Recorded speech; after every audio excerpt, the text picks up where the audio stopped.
is concerned, we do know that it is generally the domestic airport. Some 6 million passengers passed through Reagan Airport last year. The helicopter was coming from Fort Beaver. It was on a training flight, that's in Virginia, when both aircraft collided in midair just before 10 to 9 local time last night. Good morning. It's 7 o'clock in the UK, 2 a.m. in Washington. We start with breaking news, and a passenger aircraft has been involved in a mid-air collision with a helicopter in Washington, D.C. More than a dozen bodies have been recovered. It's not clear if there are any survivors. There's currently a major search and rescue operation underway on the Potomac River, where the American Airlines flight went down. The flight was inbound from Wichita in Kansas to Ronald Reagan Airport and was due to land just before 9 p.m. local time. On board were 60 passengers and 4 crew. We now know that plane collided on approach to the runway with a military helicopter on a training flight. On board were 3 US Army soldiers. We can now bring you footage of the moment of that collision and a warning that viewers might find this distressing.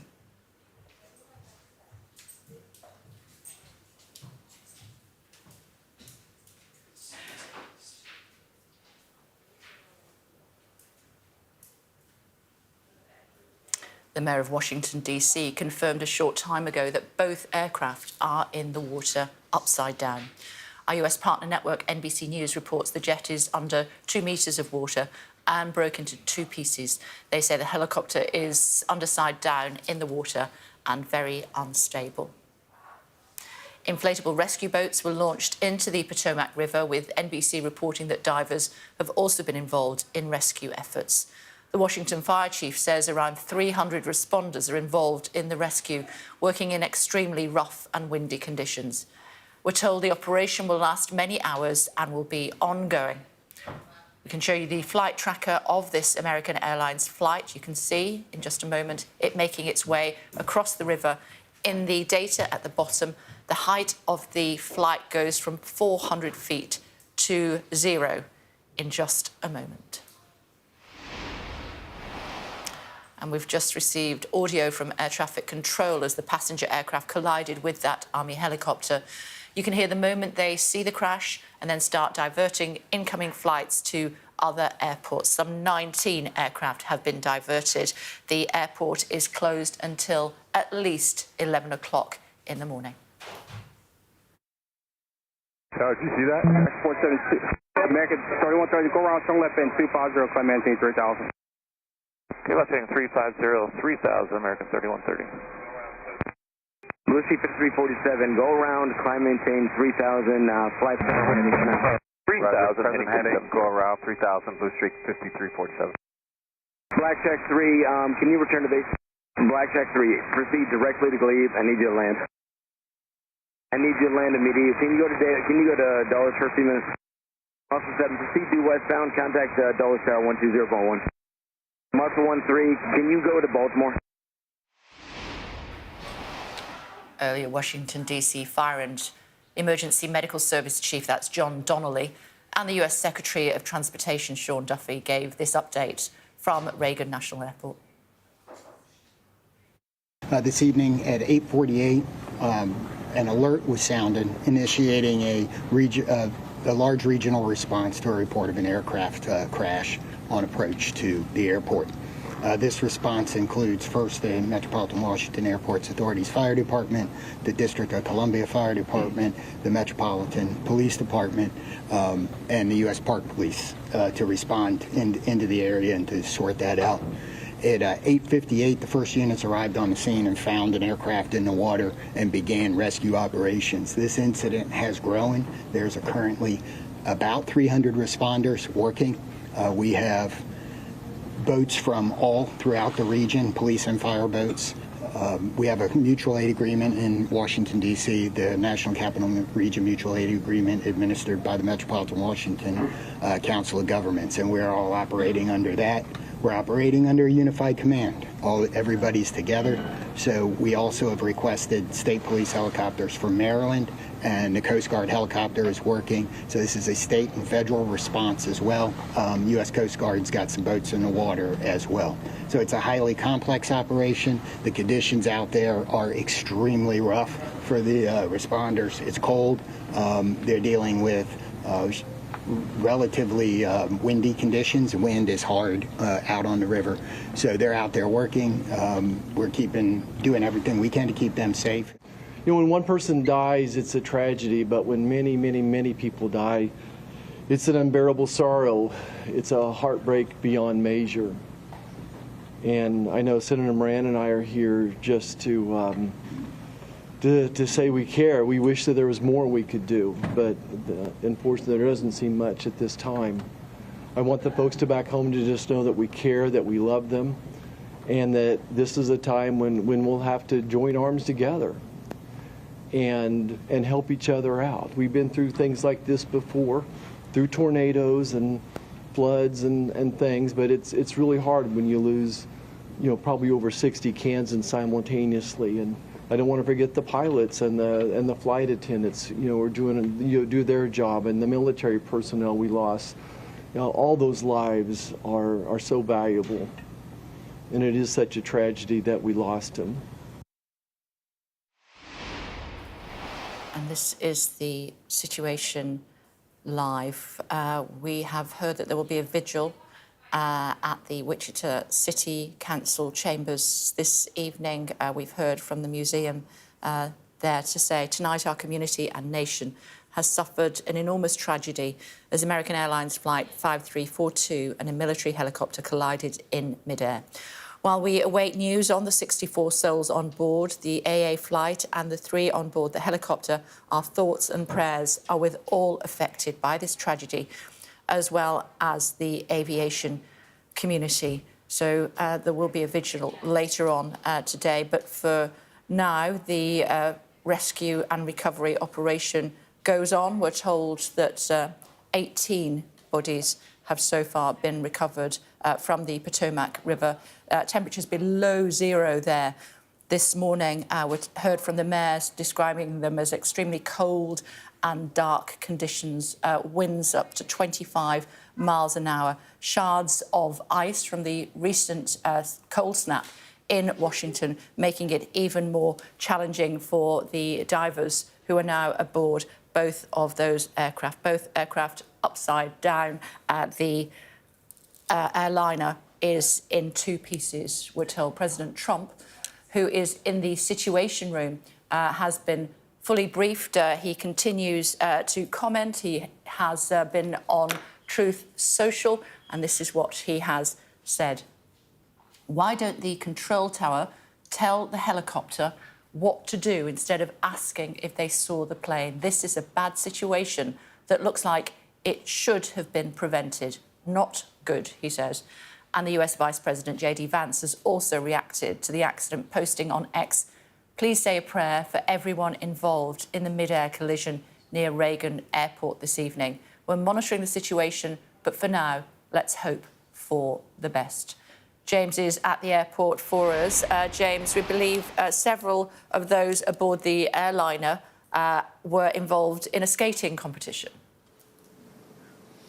Yeah, there has been a skating competition in Wichita, Kay, and I spoke to a friend of a girl and her mother who were on board. He has been invited to the airport, along with other loved ones and relatives, friends and family of those passengers, for a briefing by American Airlines. They've been arriving over the past few hours. There was this figure skating competition in Wichita, and Pat, with whom I spoke, he talked to me about the people he knew on board that plane, and he spoke about the skating competition in which she had been involved. Let's have a listen. Tell me again, sir, who was on the flight that you know of? My daughter's best friend and her mom. And who had been travelling to DC, obviously. Yeah. For what purpose? She was on a athletic trip. She was on an athletic trip. Yeah. And based in Kansas, yeah. Yes. Yes. Yeah. And what do you think of what you've heard? I haven't heard much. I got off work and I came straight here to be with my friends. So. Yeah. A time of great distress. Yeah, thank you. She was on ice skating. She's an ice skater. Based in Kansas, skater. yeah? Yeah. And Yeah. what was, tell me about the Washington skating experience. Was it a camp or? It was a competition. They're now anxiously waiting for news. I believe that you saw several family members or loved ones being moved to a different part of the airport. And we know that the American Airlines Go team are on their way to Washington. Yeah, a well-established practice, Kay. Sadly, over bitter experience in the past, it is an operation that plays out this way. Families are taken somewhere private and given a briefing before they, frankly, read about it and hear about it through the media. That's taking place inside the airport building where no flights are coming in or out for now. That's due to resume tomorrow. But of course, outdoors, not far behind me, this operation continues. You can see the lights, red, white and blue of emergency services. That's the runway, just short of those lights. That is the runway for which this Wichita flight had been bound. And just beyond those lights, well, that's the Potomac River. And you have those line of lights to the left, to the right. That appears to be where this search and rescue effort is ongoing. But I have to say, Kay, it has been search and rescue. It is evolving more into a recovery operation, more in hope than expectation of finding anybody alive. Indeed, there was a news conference an hour ago and a local senator wasn't talking optimistically at all. He said this: when one person dies, it's a tragedy. When many die, it's an unbearable sorrow. And then he said, it's really hard when you lose probably over 60 Kansans at once. It's a tragedy that we lost them. Those are the words of Senator Jerry Moran. So, you know, there is pessimism, a heavy air of tragedy, sorrow and loss here at Ronald Reagan National Airport. Much activity inside the airport, much activity just beyond it. But as I say, diminishing hope as time passes of finding anybody alive. Absolutely, James. That's certainly what we're hearing here as well. The Coast Guard involved in that operation as we speak. The DC Fire Chief saying all search and rescue efforts are taking place in the water and will take multiple days. I can't even begin to imagine what those poor people are going through as they wait and hope against hope that somebody will be, or several people could be pulled alive from the Potomac. We have seen it happen before. I think it was back in January of 1982, or when when drivers stopped their cars after a crash and did what they could to pull some people from the river Potomac. But very different circumstances this morning.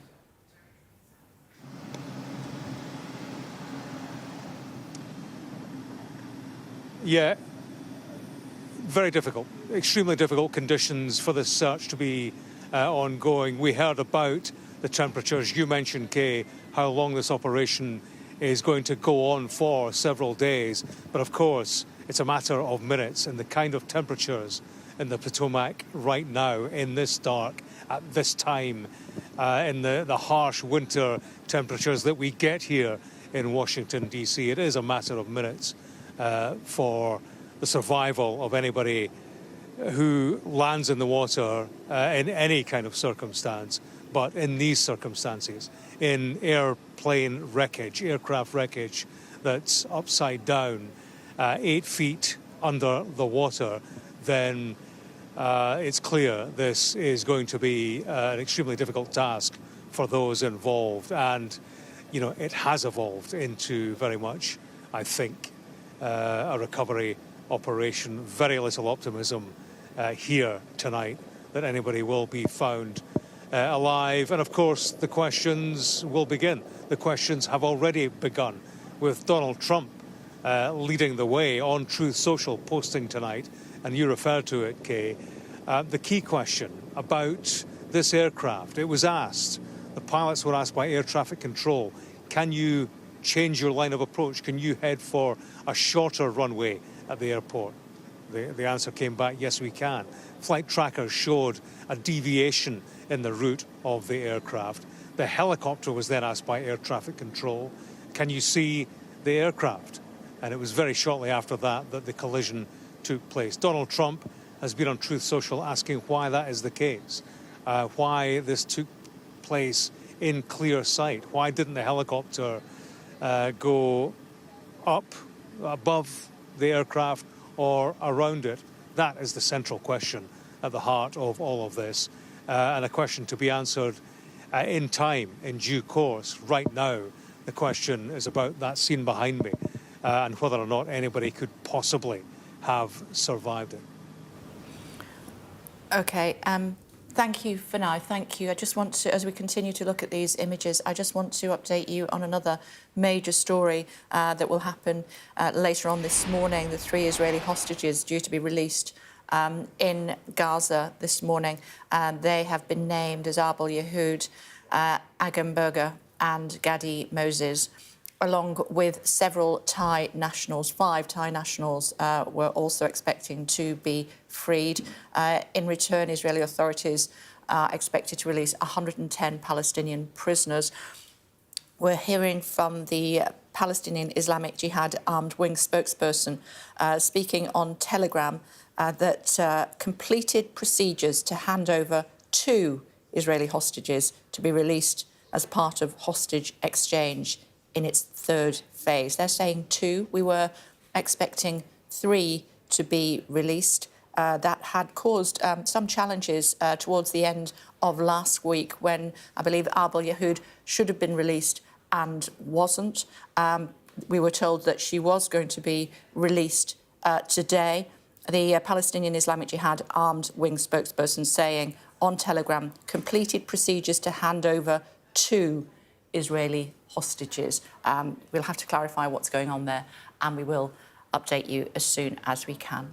Meantime, to the situation in Washington, where an aircraft with 60 passengers and 4 crew on board collided with an Army Black Hawk with 3 soldiers on a training flight just seconds before landing at Reagan National Airport. The chief executive of American Airlines, that's Robert Isom, gave a statement a short while ago.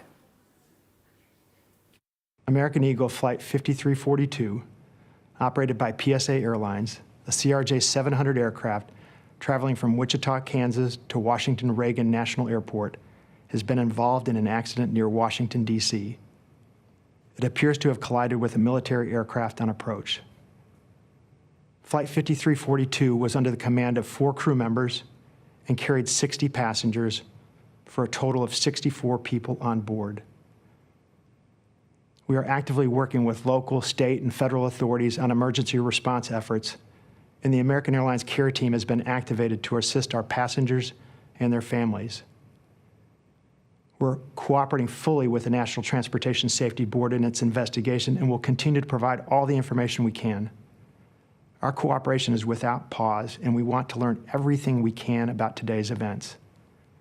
That work will take time, but anything we can do now, we're doing. And right now, that means focusing on taking care of all passengers and crew involved, as well as their families. We've heard from the Russian news agency TASS. They're reporting that Russian figure skaters Evgenia Shishkova and Vadim Nomov were aboard the crashed flight. They were the 1994 World Figure Skating Champions, I should say. Just looking at images of them on YouTube. They appear to have been part of this ice skating competition that we've heard about earlier in the day. And TASS is citing sources saying that they were aboard this aircraft that crashed with just seconds before touching down at Reagan National Airport. Let's bring in David Blevins. We're hearing more about this this skating competition, aren't we, David?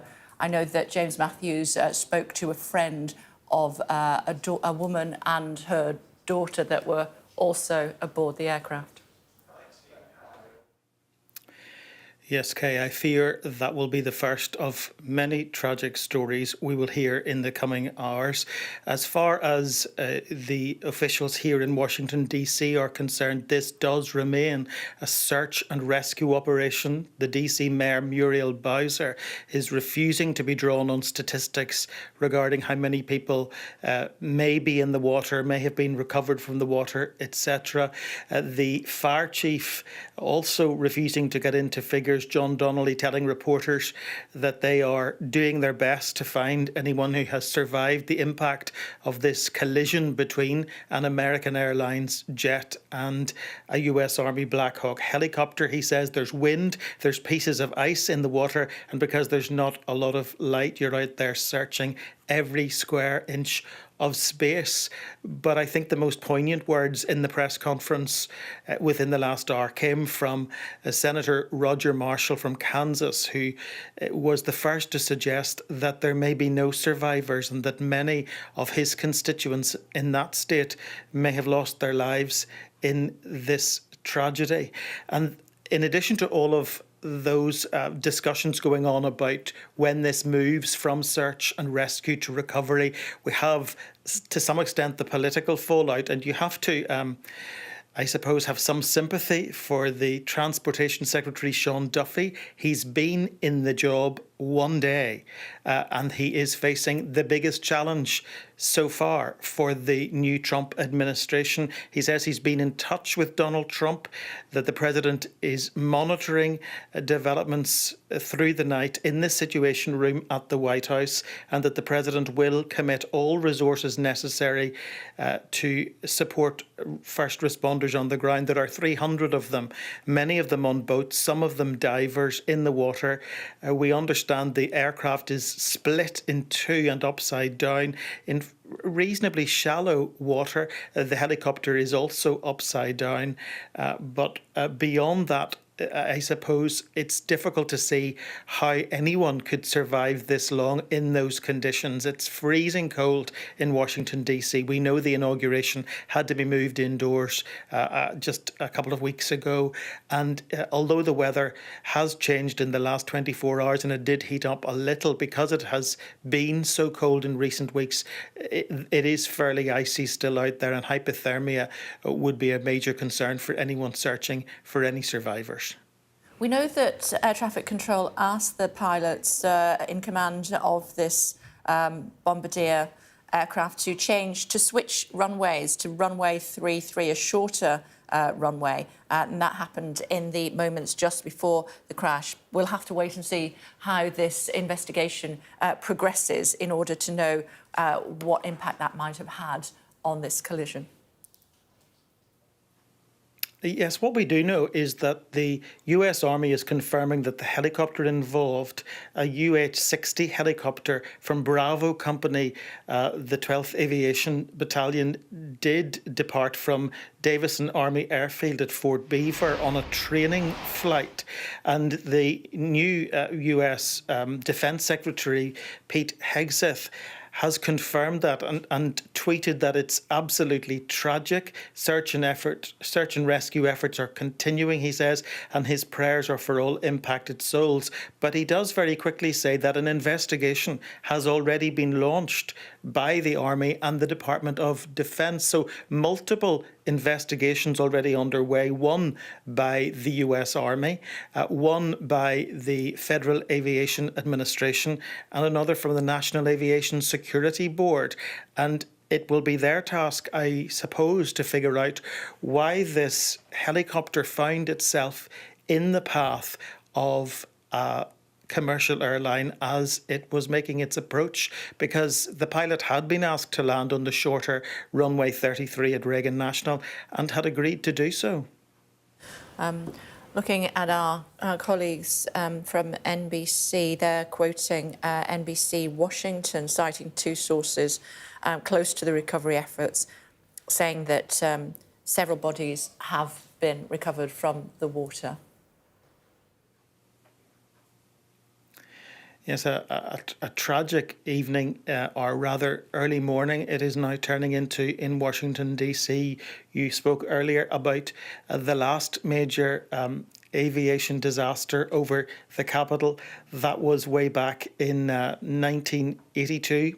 You and I old enough to remember it. January 13th, when an Air Florida Boeing 737-222 plunged into the icy waters of the Potomac on that occasion as well. There were 7 vehicles on the 14th Street Bridge struck by that plane as it rapidly descended. And many of us will remember the images of motorists stopping their cars, desperate to go to the aid of those who were in the water, but unable to do so in the freezing conditions. And this is horribly reminiscent of that, because it is the Potomac again. It is on approach again, although I think the Air Florida jet on that occasion was just on departure, but in a very similar part of the airspace above the US Capitol, which is, of course, airspace which is very tightly controlled, not least because of the events of 9/11. Indeed, so in fact it was closed, wasn't it, for some time after 9/11 because of its proximity both to the White House and also the Capitol building. Closed again today, David. Do we know what the plan is?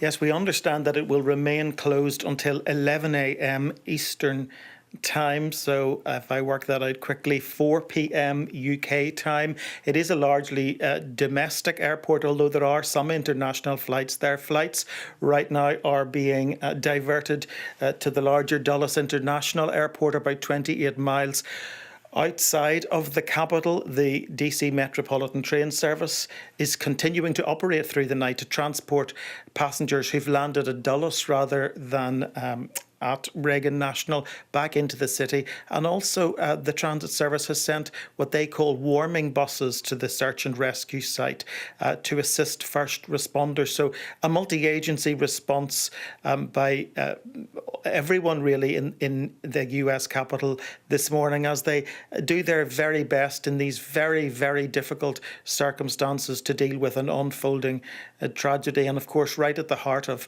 all of it, as we try to ascertain how this could possibly happen, it's so important to remember that it is a human tragedy, as James has been reflecting. Families and friends arriving at the airport, being diverted to a designated area, waiting for news. And sadly, it looks like that news will not be very good. As we speak, David, I'm just looking at an article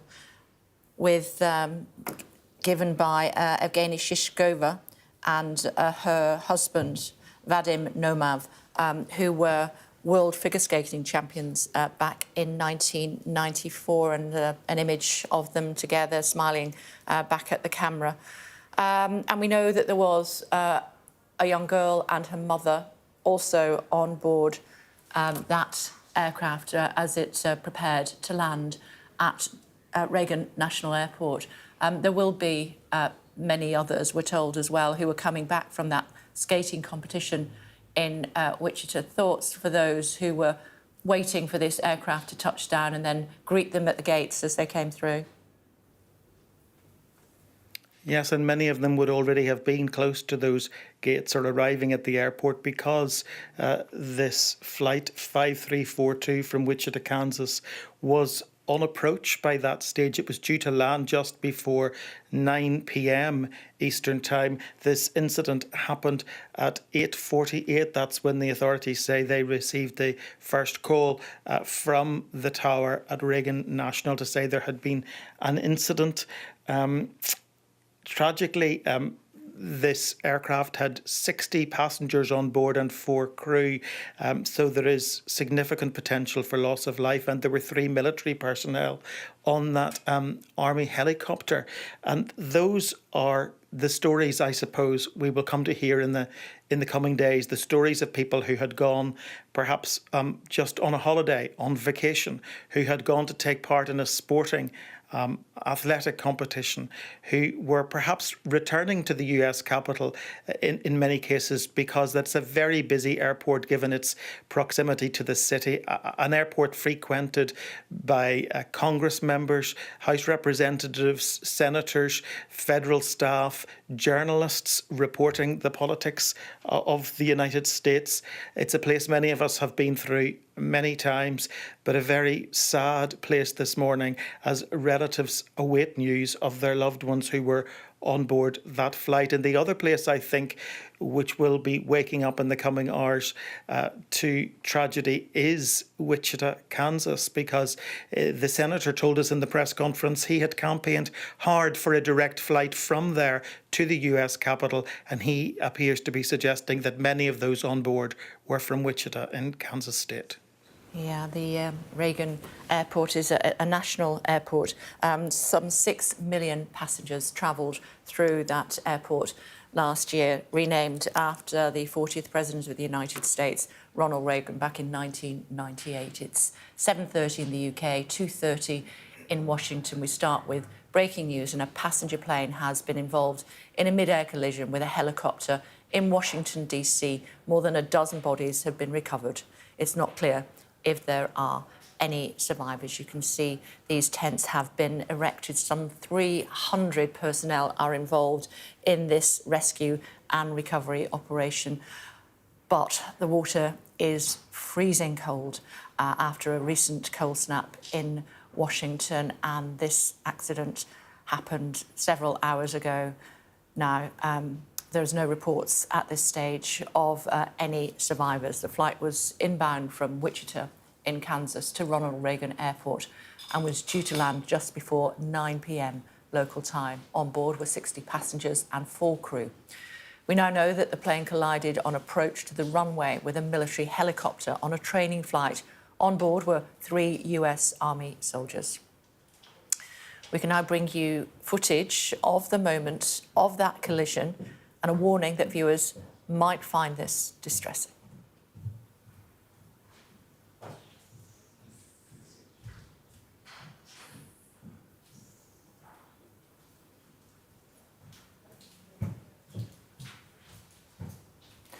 The Mayor of Washington, D.C. confirmed a short time ago that both aircraft are in the water. Our US partner network, NBC News, reports the jet is under 2 metres of water and broke into 2 pieces. They say the helicopter is upside down in the water and, in their words, very unstable. Inflatable rescue boats launched into the Potomac River, with NBC again reporting that divers have also been involved in rescue efforts. We believe that they are part of an FBI investigation. The Washington Fire Chief says around 300 responders are involved in the rescue, working in extremely rough and windy conditions. We're told the operation will last many hours and will be ongoing for several days. We can show you the flight tracker of the American Airlines flight. You can see it making its way across the river. In the data at the bottom, the height of the flight goes from 400 feet to 0 in an instant. We've just received audio from air traffic control as the passenger plane collided with that Army helicopter.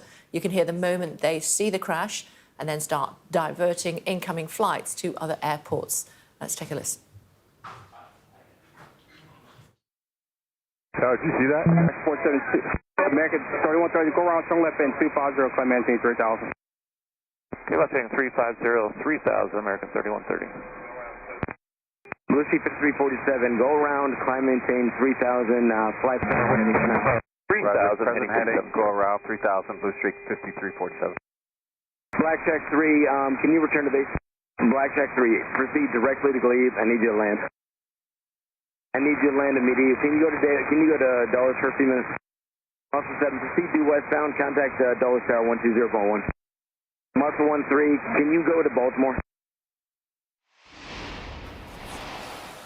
There were suggestions that several of those on board the airliner had been taking part in a skating competition and were returning to Washington, D.C. The Russian news agency TASS is reporting that the Russian figure skater Evgenia Shishkova and Vadim Nomad, married couple, were on board the crashed flight. They were the 1994 World Figure Skating champions and are now ice skating coaches.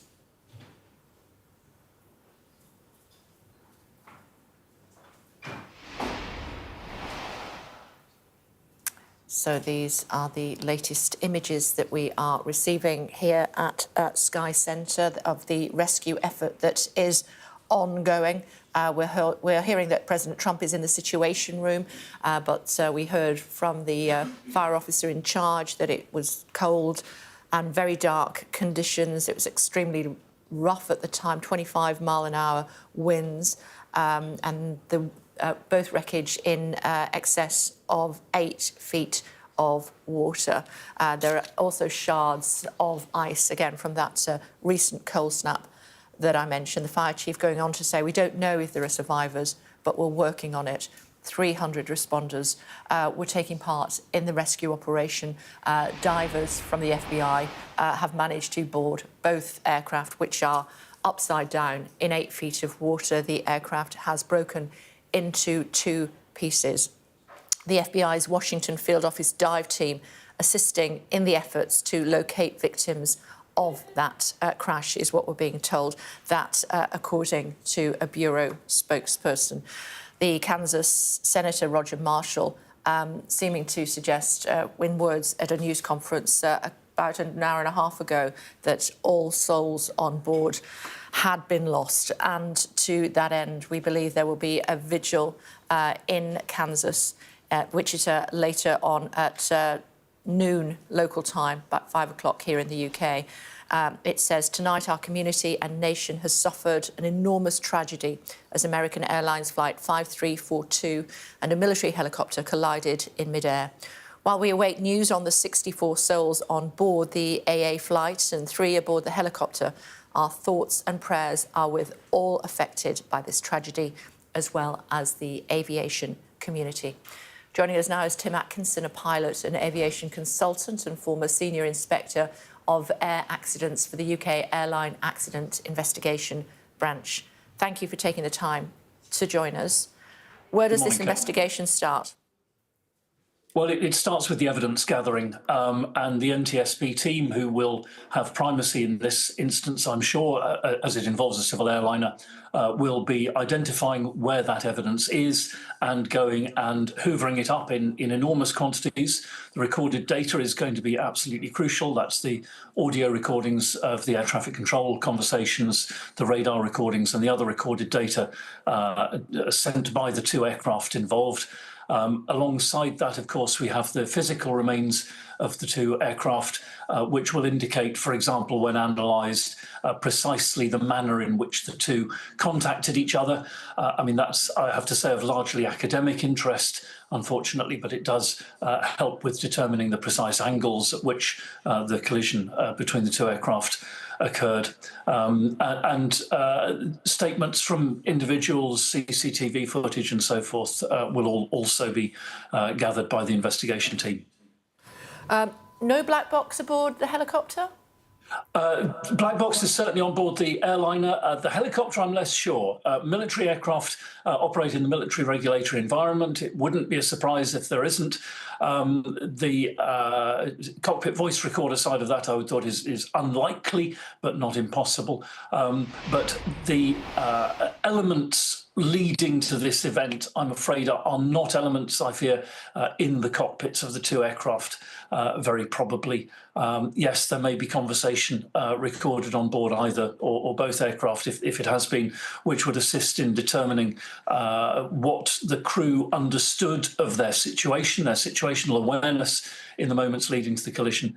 But it really remains to be seen whether the Black Hawk has that equipment on board it. Yeah, seconds from landing when this tragedy happened. What could the airliner have done? Well, there's no indication here that anyone was doing anything other than following the various procedures.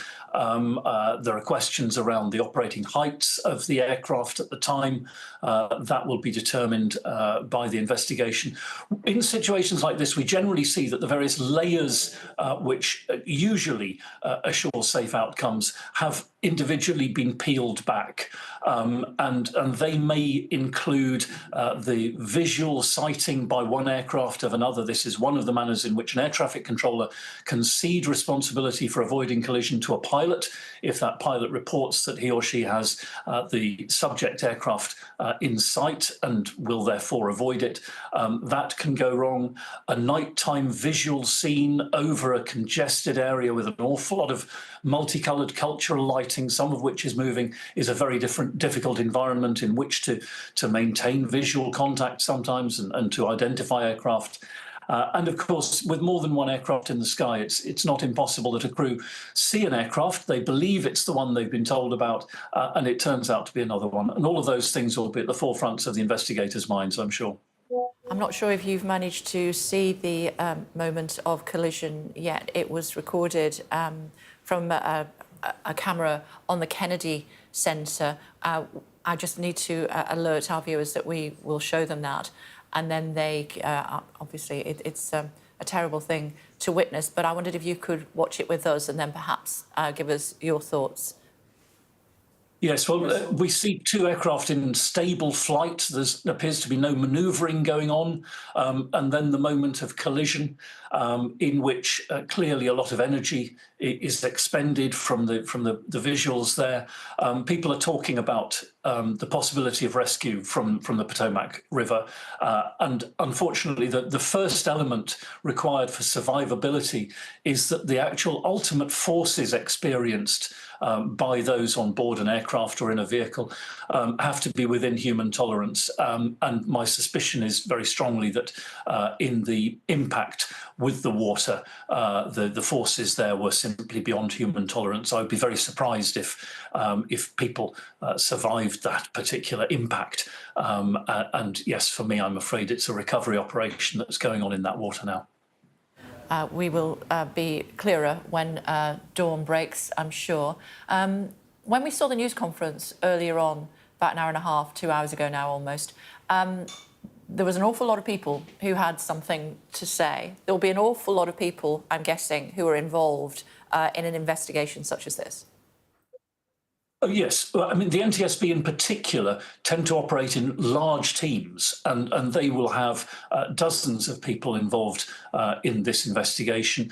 You've spoken, and your correspondents have spoken about a number of other agencies who will also be dovetailing their own investigations into what's gone on. And clearly, you know, those FBI divers, I'm sure, are not there doing FBI business. They are there because they're expert divers. They're on hand, and all of those who are able to assist at this stage will doubtless be doing so regardless of the badge on their uniform.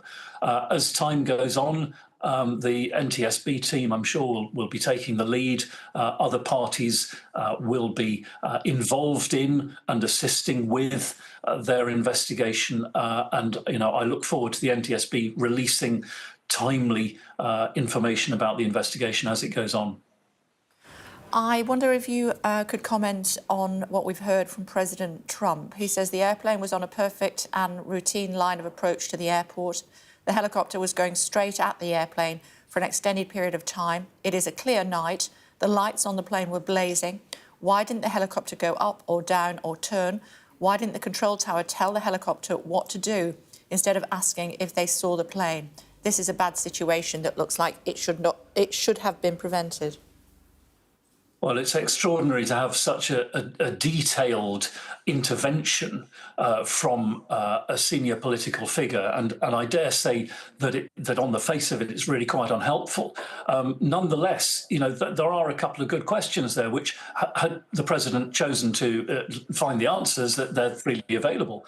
The air traffic controller had arranged with the pilot of the helicopter, it seems, from the air traffic control recordings, that pilot had the inbound airliner in sight and therefore would avoid it. The fact the two aircraft weren't manoeuvring is frequently a feature in mid-air collisions. The human eye is good at seeing relative motion, but bad at seeing something which is coming directly towards it. And frequently we see that that is an element in collisions that makes the see and avoid principle very difficult. Yes, it was a clear night, but as I said a moment ago, it's a very rich lighting environment in which it's difficult often as a pilot to spot things and keep them in sight. I would have hoped that a president with those questions was putting them to the relevant agencies rather than intervening in social media. But we're getting to know President Trump more and more, aren't we? We are. How long will an investigation like this take?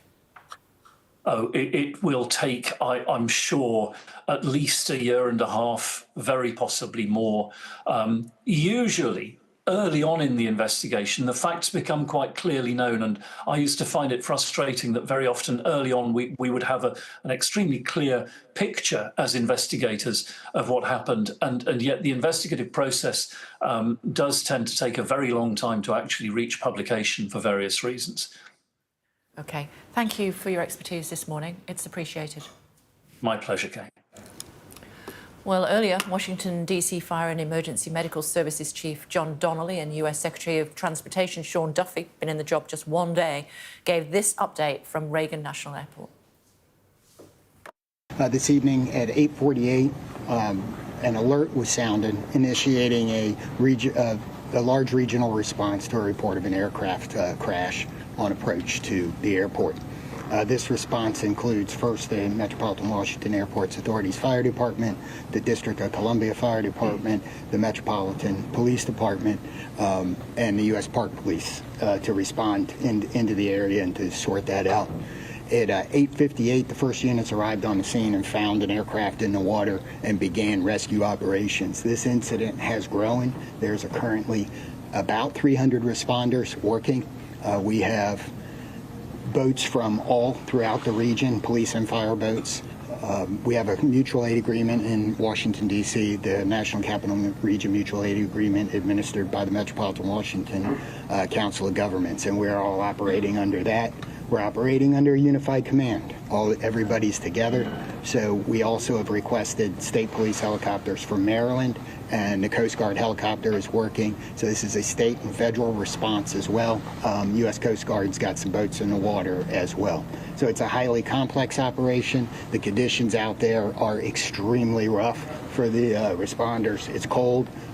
They're dealing with relatively windy conditions. Wind is hard out on the river. So they're out there working. We're doing everything we can to keep them safe. You know, when one person dies, it's a tragedy, but when many, many, many people die, it's an unbearable sorrow. It's a heartbreak beyond measure. And I know Senator Moran and I are here just to say we care. We wish that there was more we could do, but unfortunately there doesn't seem much at this time.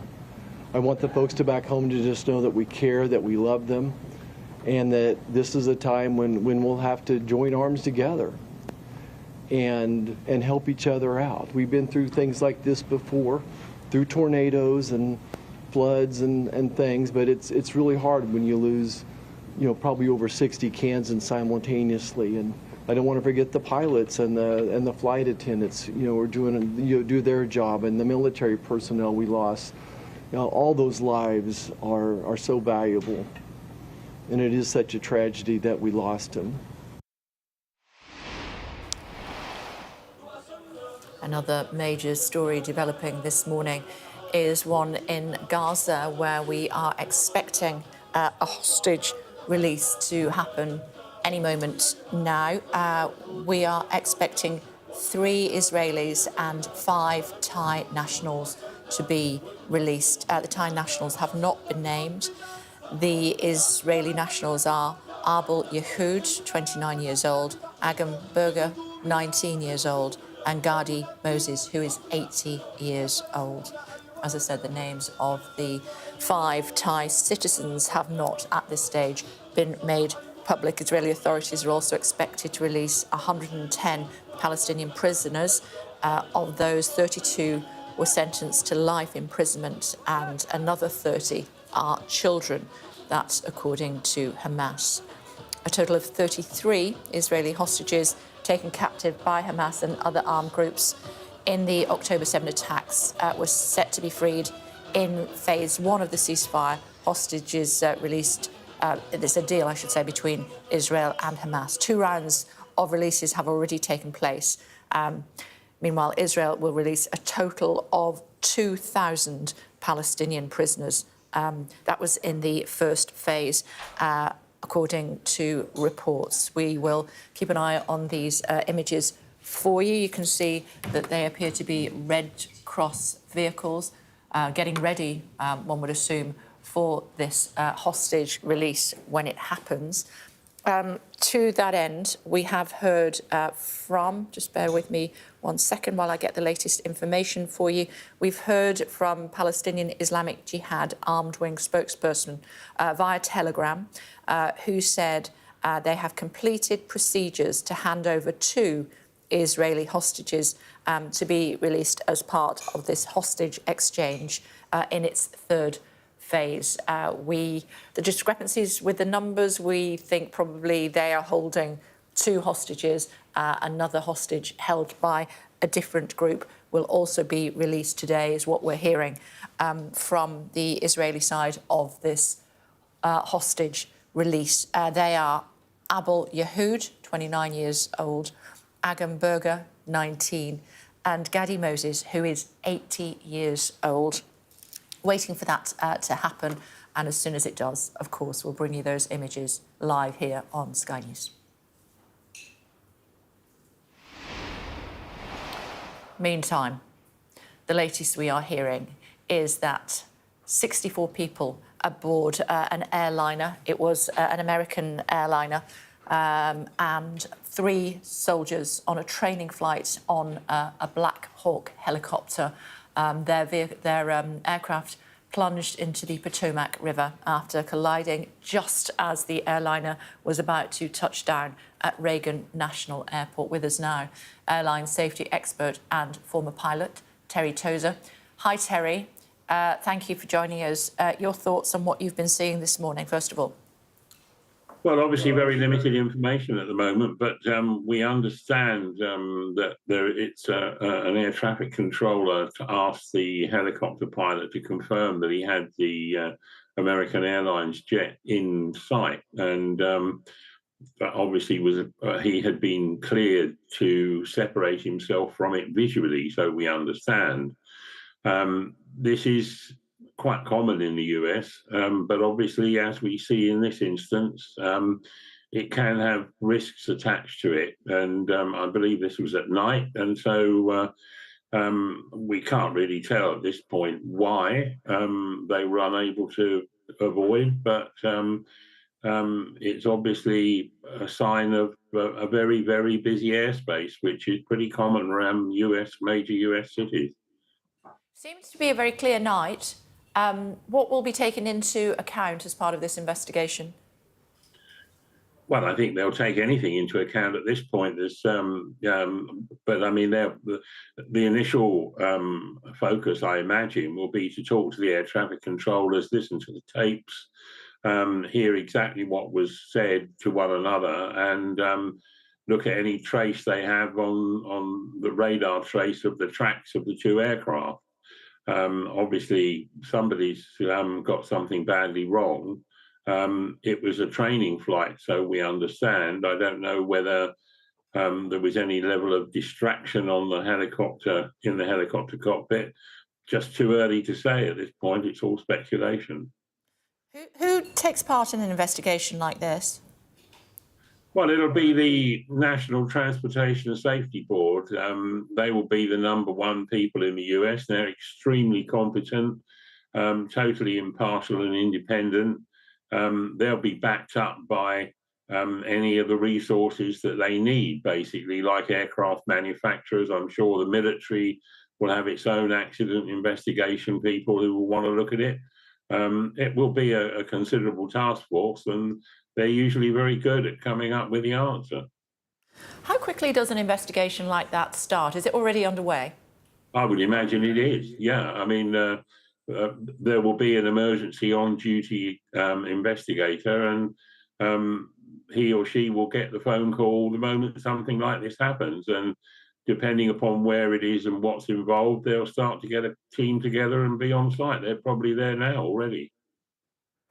OK, we are just keeping an eye on another major story as we speak to you this morning. So forgive me if I need to break away from you, because these are images in Gaza. We're expecting 3 Israeli hostages and 5 Thai hostages, all taken on the 7th of October, to be released as part of the ceasefire deal that we have been talking about over the last 10 days or so, keeping an eye on those vehicles to see who will be getting out of them. We have seen that the Red Cross are also there to take charge of the situation just as soon as we see the hostages. And I've just mentioned them previously, haven't I? Just again to underline for you, Arbel Yehud, who is 29 years old, Adam Berger, who is only 19 years old, and to the other extreme, Gadi Moses, who is 80 years old. They have been held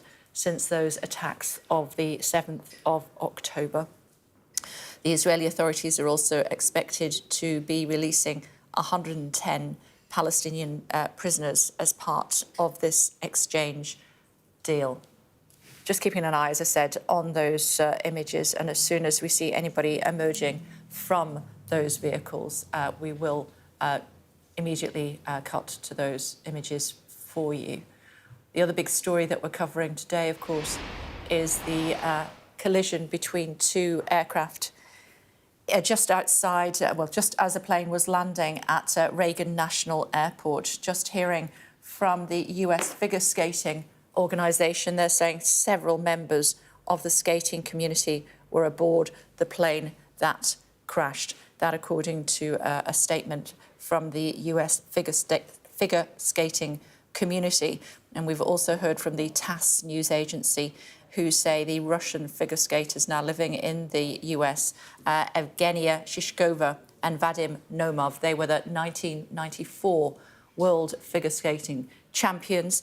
They're now married, I should say. They were also aboard that aircraft, according to the TASS news agency, talking to our investigator who investigates crashes and the like here in the United Kingdom. Thankfully, very rare. But you were telling me that there's always somebody on duty just to be prepared to immediately spring into action if a tragedy like this happens. That's normal with accident investigations. The same would be true in the UK. There's always somebody ahead of a team available to go at any time.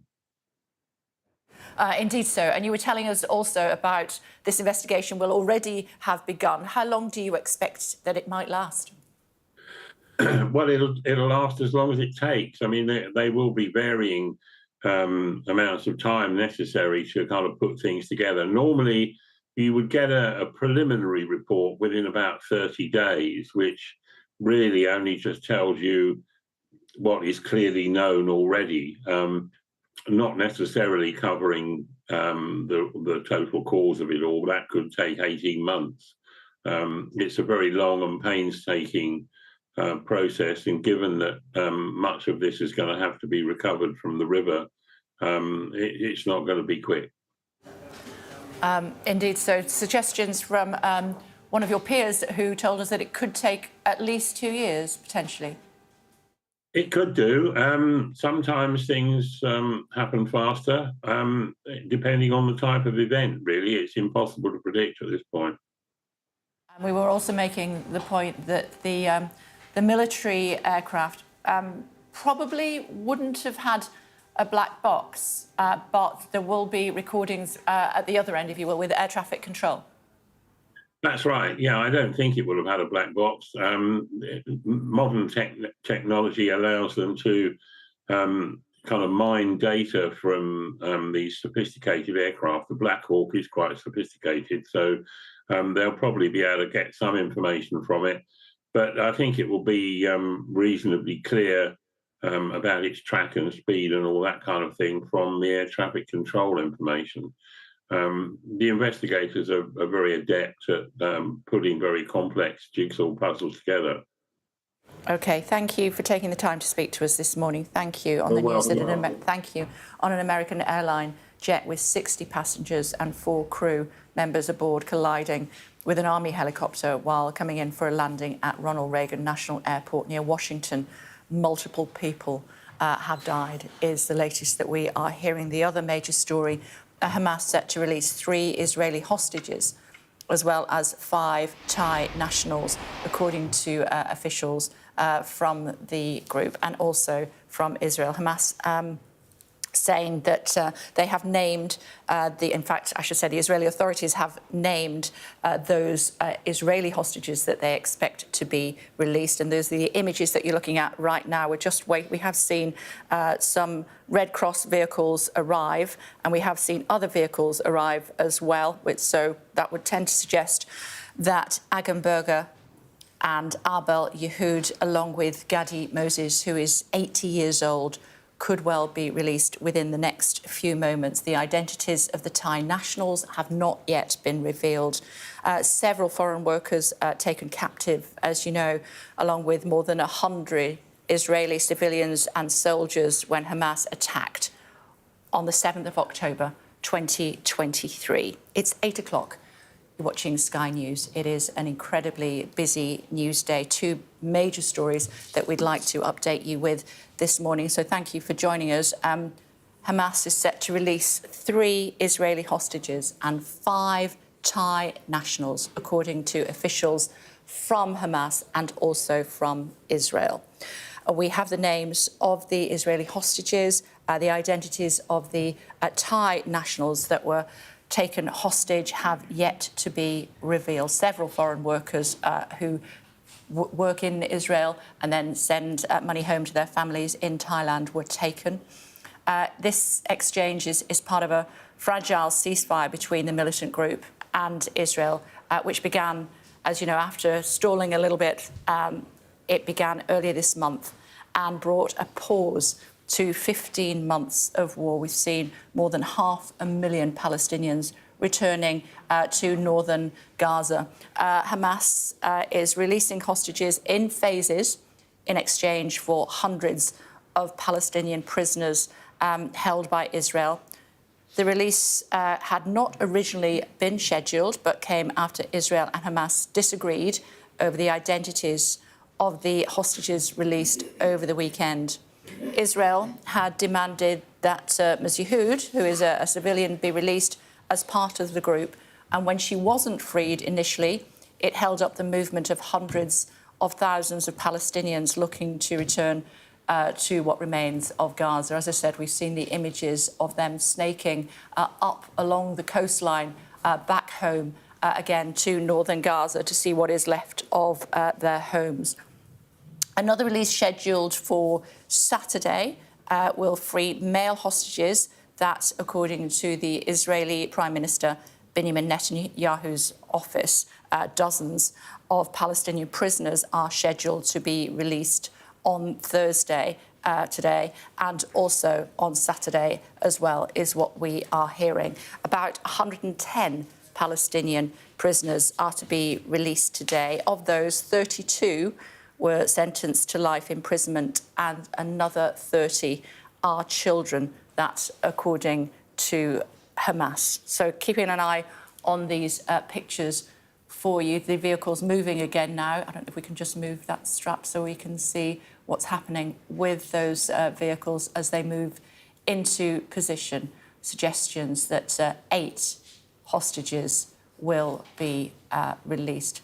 Looking at the stage behind, we can see someone in the middle there that seems to be holding up some sort of sign, perhaps a number, more people moving onto the stage now. We're just trying to get a little bit closer and then we can see what is happening.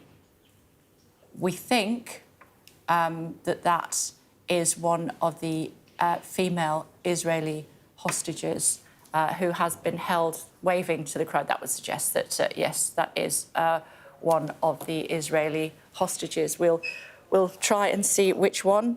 I think we're going to be able to see a little bit closer? Oh, it is.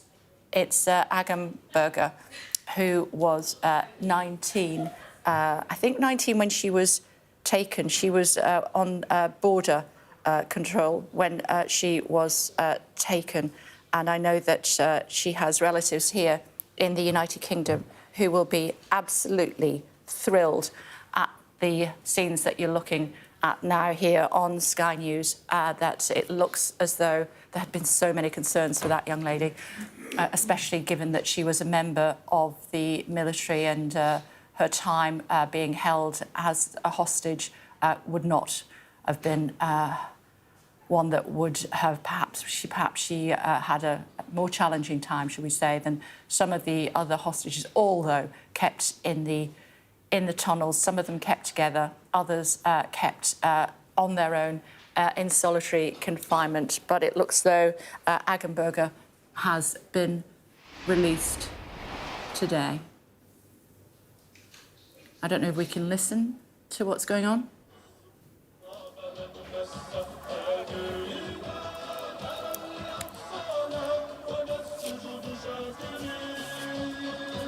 OK, we've only seen one hostage released up until now, but we are expecting 8 in total. We think that is Agam Berger, who was part of the military. Gadi Moses, 80 years old, Gadi, being kept in those conditions that we have been reflecting on ever since they were taken hostage on the 7th of October. And Arbel Yehood, who should originally have been released last weekend, we believe that she will also be released. We're telling you about the 5 Thai citizens. They have not yet been named as we speak. Yes, and like you say, this exchange comes after those disagreements over the identities of the individuals being released by Hamas over the weekend. And so this swap is unscheduled. It wasn't planned to take place, but like you say, 3 Israelis, 5 Thai citizens who were believed to have been farm workers working the land close to the border between Gaza and Israel. And we've seen militant fighters from Hamas and also allied Palestinian Islamic Jihad gathering. We've seen images of Red Cross vehicles, Red Cross workers gathering. There's a still on the live page on our blog, on our website, an app showing one of those Red Cross workers appearing to potentially be looking at documents or data. There are fighters standing nearby wearing balaclavas. There are photographers taking pictures of the assembled group, the 4 Red Cross vehicles underneath the flags there as they wave. And then we've seen what looks to be that first hostage waving to the crowd. Just as a separate aside, we also know that the Iranian foreign minister is travelling to Qatar today on Thursday to meet with Hamas officials. Qatar obviously crucial in working to agree the terms of the ceasefire, the terms of the hostage and prisoner exchange between Hamas and Israel. Qatar alongside Egypt key in those negotiations. But the Iranian foreign minister heading to Qatar to meet with Hamas officials. And like we say, Agam Berger, the female soldier who's now 20, captured at the age of 19, emerging on a stage just a few moments ago at that handover point, waving to the assembled crowd. She was one of 5 female IDF observers kidnapped from the Nahal Oz outpost, and the last one to have still been held in captivity until just now.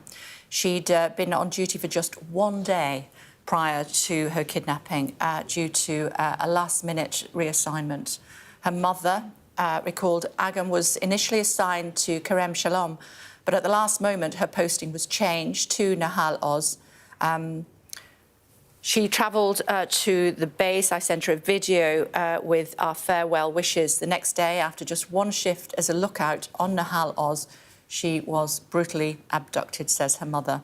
A gifted violinist at the age of 8, Agam's room had become a place of remembrance and longing for her family and also for her friends. The walls covered with pictures of her and messages of hope and anticipation for her return. That has become a fruition today, as it's confirmed that Agam Berger, the only female IDF soldier to have still been held captive has been released. We start with other news in this hour and the breaking news of a passenger plane which has been involved in a mid-air collision with a helicopter in Washington, D.C. More than a dozen bodies have been recovered. It's not clear if there are any survivors. Currently, a major search and rescue operation underway on the Potomac River, where the American Airlines flight went down. The flight was inbound from Wichita in Kansas to Ronald Reagan Airport and was due to land just before 9 p.m. local time. We can now bring you the footage of the moment of that collision and a warning that viewers might find this distressing.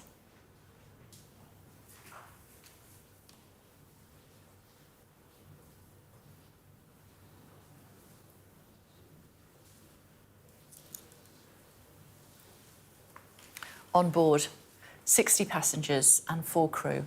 We now know that the plane collided on approach to the runway with a military helicopter on a training flight. Aboard were 3 US Army soldiers. The Mayor of Washington, D.C. confirmed a short time ago that both aircraft are in the water. Our US partner network NBC News reports the jet is in 2 metres of water and broke in half. They say the helicopter is upside down and, in their words, very unstable. Inflatable rescue boats launched into the river, with NBC reporting that divers have also been involved in rescue efforts. The Washington Fire Chief says around 300 responders are involved in the rescue, working in extremely rough and windy conditions. We're told the operation will last many hours and will be ongoing for a while. I'm going to now show you the flight tracker of this American Airlines flight. You can see it making its way across the river. In the data at the bottom, the height of the flight goes from 400 feet to 0 in just an instant. And we've also received audio from air traffic control as the passenger aircraft collides with that Army helicopter. You can hear the moment they see the crash and then start diverting incoming flights to other airports. Let's take a listen. Did you see that? 472. American 3130, go around, turn left in 250, climb maintain 3000. Okay, left heading 350, 3000, American 3130. Lucy 5347, go around, climb maintain 3000, flight 3000, heading, go around 3000, Blue Streak 5347. Blackjack 3, can you return to base? Blackjack 3, proceed directly to Glebe. I need you to land. I need you to land immediately. Can you go to Dulles for a few minutes? Also 7, proceed due westbound, contact Dulles Tower 120.1. Muscle 13, can you go to Baltimore? 19 aircraft in total were redirected. The airport is closed until 11 o'clock this morning, local time at least. James is there for us. Goodness me, James. I've been speaking to several people who are air collision investigators, if you will, here in the United Kingdom, all suggesting that given the impact and the images that we saw, the likelihood of anyone surviving that is very limited indeed. Hi, Kay. Yeah, that has to be the case. And I have to tell you, we've just seen the site behind me. You know, you can see the lights, red, blue and white. That's the emergency services. I can tell you there are far fewer right now than there were 10 minutes ago because something like a dozen or more ambulances left the scene, which I suppose at this stage in the game is ominous. 12 minutes past 3 local time. This happened at 10 minutes to 9 p.m. last night. So for several hours they have been searching. Divers, rescuers in inflatable boats, and you can hear perhaps the rumble of the helicopter above, but you know, operating in this darkness, in water 2 meters deep, aircraft wreckage upside down, and the water itself is icy, you know, in the midst of the very cold winter we're having here. That is, it could scarcely be more challenging, and that's certainly what's been articulated at news conferences by Fire and Rescue. I think it's an effort being called still search and rescue, but rapidly evolving into a recovery effort. And certainly we heard from a senator, the local Kansas senator, Jerry Moran, earlier on, speaking the language of pessimism. He said this, Kate, spoke about a serious and sad circumstance. When one person dies, he said, it's a tragedy, but when many die, it's an unbearable sorrow. And he said, it's really hard when you lose probably over 60 Kansans at once. It's a tragedy that we lost them, speaking in the past tense. So that's the scale of the tragedy that we are looking at, Kay. 60 passengers and 4 crew on board that plane, 3 members of the military on board the Black Hawk helicopter. OK, we'll come back to you shortly. Thank you for that, James. I also want to take you to what we believe to have been well, at least one hostage having been released after spending so many days in captivity with Hamas. And we're talking about Agam Berger. We believe she has been released. We're also expecting Abel Yehud and Ghazi Moses to be released, along with 5 Thai nationals whose names have not been known to us at this stage. Alistair is standing by for us. Good morning, Alistair. Tell us more. Good morning. Well, this is the first of a number of releases that we expect today. Unlike the previous 2 times that hostages have been released from Gaza, we think that the releases today will be done in 2 different locations in Gaza, one in Jabalia in the north and one in Khan Yunis, which is sort of just south of the center of Gaza. So we understand that it is Agam Berger now who is being released. The Red Cross, the International Red Cross, is taking care of her. They sign over from Hamas, so she goes into their care and will be driven to the Gaza border, where she will then be handed over to the Israeli military. So Agam Berger, 20-year-old Israeli woman, the first of the hostages to be released today. And then we're expecting after that Abel Yehud and the first male hostage to be released as part of this ceasefire, Ghazi Moses, an 80-year-old. And then 5 Thai nationals. We don't know their names, we don't know their identities, but 5 Thai nationals have been added to the list by Hamas, and so they will also be released today. You're suggesting there that it will be in 2 separate locations, Alistair? Yeah, that's right. So we are seeing the pictures you're seeing here. It's similar to what we've seen in the past, where Hamas have built a small stage and they're creating a ceremony out of the event. We've seen Agam Berger sort of paraded on the stage wearing what's supposed to look like Israeli military fatigues, but they're not. They're just greens of overalls. But it's, Hamas making the point that she was an IDF soldier when she was taken. She was working at an observation post along the Gaza border. She was kidnapped with the 3 other IDF soldiers who were released over the last weekend. And she's been sort of paraded in front of a crowd. I would say it's probably smaller than we've seen over previous releases. And there's a sort of a formality to it. Hamas make the Red Cross representatives sign a form as she's taken into Red Cross custody. We're seeing they've often been given bags of rather some bizarre mementos of their time in Gaza, including a certificate of the time they've spent as hostages in Gaza for more than 450 days now. And the process, though, is seeming pretty smooth. It's now the 3rd time that this has happened. And so we've seen it play out on a number of different occasions where this scene happens within Gaza itself, and then the drive from there to the border is pretty quick. I mean, 20 minutes, 30 minutes, and then they'll go to one of 3 IDF reception centers on the Israeli side. They'll have initial medical checks to make sure that they don't need any emergency care. They'll see their families who'll be waiting for them. And then after a short while, maybe an hour, maybe 2 hours, they're then airlifted to hospital near Tel Aviv, which again is a pretty short helicopter ride. OK, we'll let you get on, Alistair, and chat to you again shortly. Thank you. Adam Parsons is in Jerusalem for us. They've waited more than 450 days for this, the families, but will be reunited with their loved ones very shortly. Be an emotional moment for this city, for the whole country. I mean, this is another step of returning these hostages. And when you come into Israel, particularly when you're in Jerusalem and Tel Aviv, where Ali is going to be. I mean, there are so many images of these hostages. There are yellow ribbons that you see everywhere. It is talked about absolutely constantly on Israeli media. So it is a subject that you cannot escape from. I think in this release, you have, in a sense, three faces of these. Agenberger, a young woman, but an IDF soldier.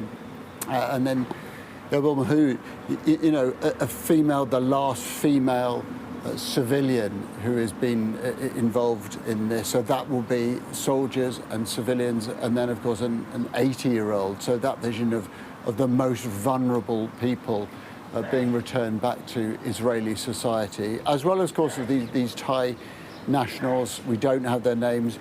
Considerable number of Thais who were working predominantly working as support workers were taken by Hamas. A number of them have died, and always these hostage releases come with a celebration of return of life, but also with sadness over the people who will not be coming back alive. And of course, as bodies are returned, there will be, I think, difficult questions about how those bodies are returned and what is then subsequently done with them. I think the details that you were talking about there, Kay, about these two locations are very symbolic, as everything that Hamas does when it releases hostages is. On the one hand, it will be in Jabalia, location of a refugee camp that was absolutely pummeled by a series of Israeli attacks. And then in Khan Yunis, again, a place that was hugely damaged. It is understood that the place where the release will happen is the former home of Yahya Sinwar, the Hamas leader who was killed by the Israelis during this conflict. So again, as so often, this will be loaded with symbolism and with imagery. And of course, we should say that on the other side, there will be a lot of Palestinian prisoners who will be released as part of this exchange, potentially including a man called Zakaria Zubeidi, who is a very high-profile figure for Palestinians. He was effectively radicalized after a theatre group that was run by his family, which at the time seemed like a model of integration that had Jewish and Arab children in it. He was a member of that, was very heavily involved. And then subsequently, when his mother was captured, his father had been captured, he said none of those people came to support him, and said that had led him to a path that ultimately involved him being convicted of involvement in an attack that killed people. So we will see whether Zubeidi is released. We don't know that for sure. What we do know is that these hostages are now about to start their journey back here to Israel. Thank you for now, Adam. Thank you. Monitoring the situation in Gaza, as we are the situation in Washington. President Trump, who's been back in the White House for just over a week, says he's been briefed on what he says is the terrible accident at DC's Reagan National Airport, adding, "May God bless their souls." He then released a statement on his Truth Social. It reads, "Why didn't the control tower tell the helicopter what to do instead of asking if they saw the plane? This is a bad situation that looks like it should have been prevented. Not good," is what he says. The US Vice President J.D. Vance has also reacted to the accident, posting on X, "Please say a prayer for everyone involved in the Midair collision near Reagan Airport this evening. We're monitoring the situation, but for now, let's hope for the best." Paul Beaver is a helicopter pilot who has flown in this airspace and is with us now. It's good to hear from you again, Paul. Thanks for taking the time. Talk to me about what you think has happened. Oh, I think this is a terrible accident. It's one of those things that happens in aviation occasionally. The fact it was a clear night, the fact that both aircraft were under the same air traffic control is mitigating the circumstances. But at the end of the day, air traffic control can only advise, and it's the pilot of the aircraft, the commander of the aircraft, who takes personal responsibility. So an airliner on final approach to a runway is committed. It has right of way under the rules of the air.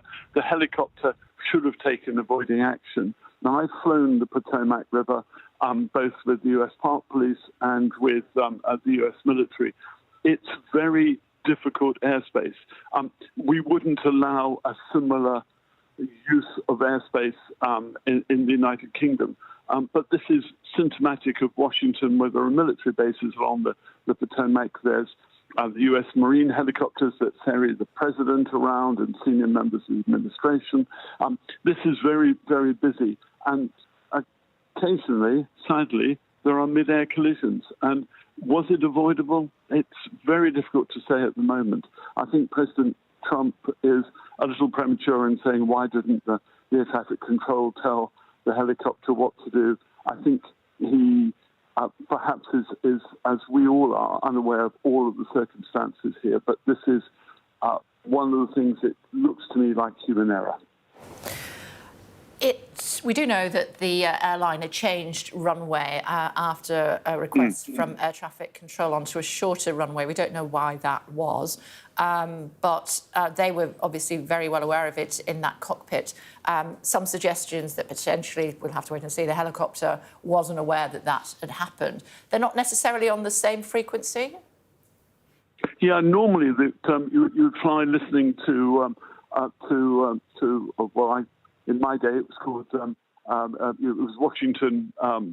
It wasn't called Reagan until recently. But, yeah, you'd be listening to the same frequency and you would hear the runway change. So runways are numbered not because there are 33 runways at National, but because it's the direction 330, which is just off north. 01 is also, if you like, just off north. It's obviously there could have been a wind change, or there could have been other traffic that needed the longer runway, perhaps another airliner. The Bombardier aircraft has very good performance, so it could easily take the short runway 33 at Washington. But what interests me, I think, in this is the height of the helicopter, and the question I would be asking is, did they both have their altimeter set to the same pressure setting, which gives you the height above the ground, or is there some error in that? If this was a training flight, you don't quite know what was going on, and it will take some time for us to know. I don't believe U.S. Army Black Hawks have black boxes as such, but the Americans are very good at air crash investigation, and they will find what the instrument settings were. They will find all of these things, and there are lots of tapes, lots of information there, all need to be processed once the investigation gets fully underway later today. The airliner, I'm guessing, would have had priority, especially if it was approaching to land. Yes, it's so the rules of the air are very simple. Aircraft that are restricted in what they can do in terms of manoeuvrability. So the airliner on what's called short finals, very close to the runway, will have the undercarriage down, have flaps down. It cannot really move. It can't take avoiding action without a huge amount of effort, if you like. They're taking flaps up, taking the wheels up, and increasing the aircraft power.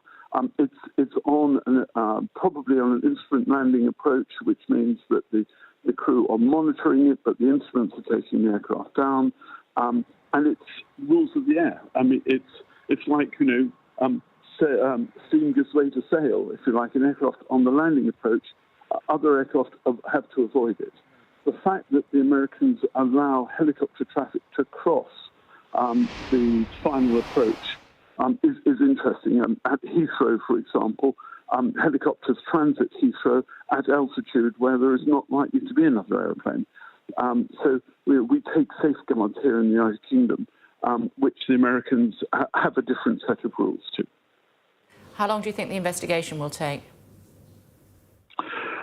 They'll have an immediate, President Trump is bound to want an immediate result within 24 hours, I would have thought, and then there'll be a much longer investigation. There are people to interview, there are tapes to go through, there is wreckage to be sifted, it has to be done thoroughly because, of course, once an accident happens, you don't want it to happen again. So they will make every effort to make sure that this situation cannot apply again. They might change the rules of flying the Potomac. There are lots of helicopters using it, not just military and police, but civilian helicopters as well.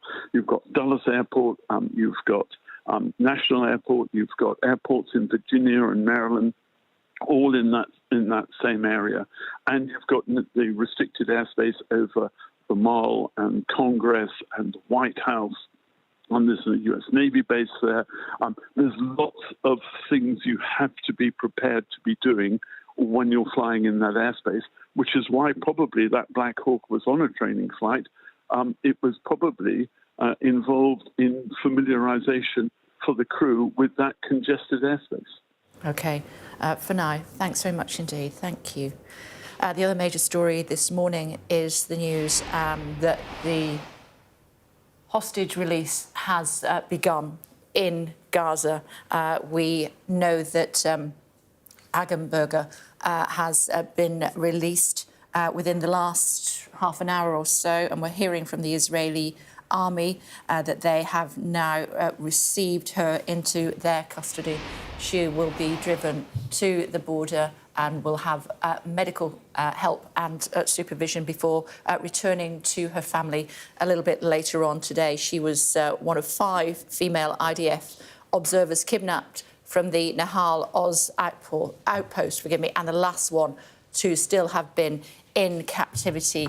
We are expecting 7 others to be released during the course of today, including Abul Yahud, who was supposed to be released last week but was held back after Hamas violated the agreement, according to Israel. And then also Gadi Moses, who is 80 years old.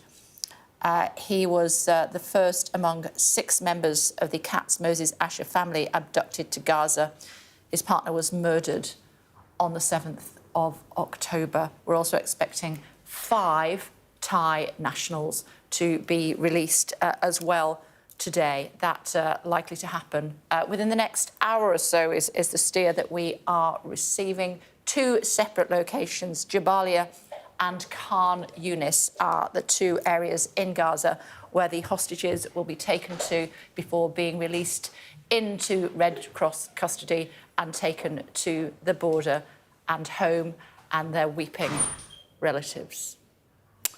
It's just after 8:30. The other story this morning is the news that 2 airliners have collided next to, or almost as one of the airliners was landing at Reagan National Airport. It was a Bombardier aircraft operated by American Airlines.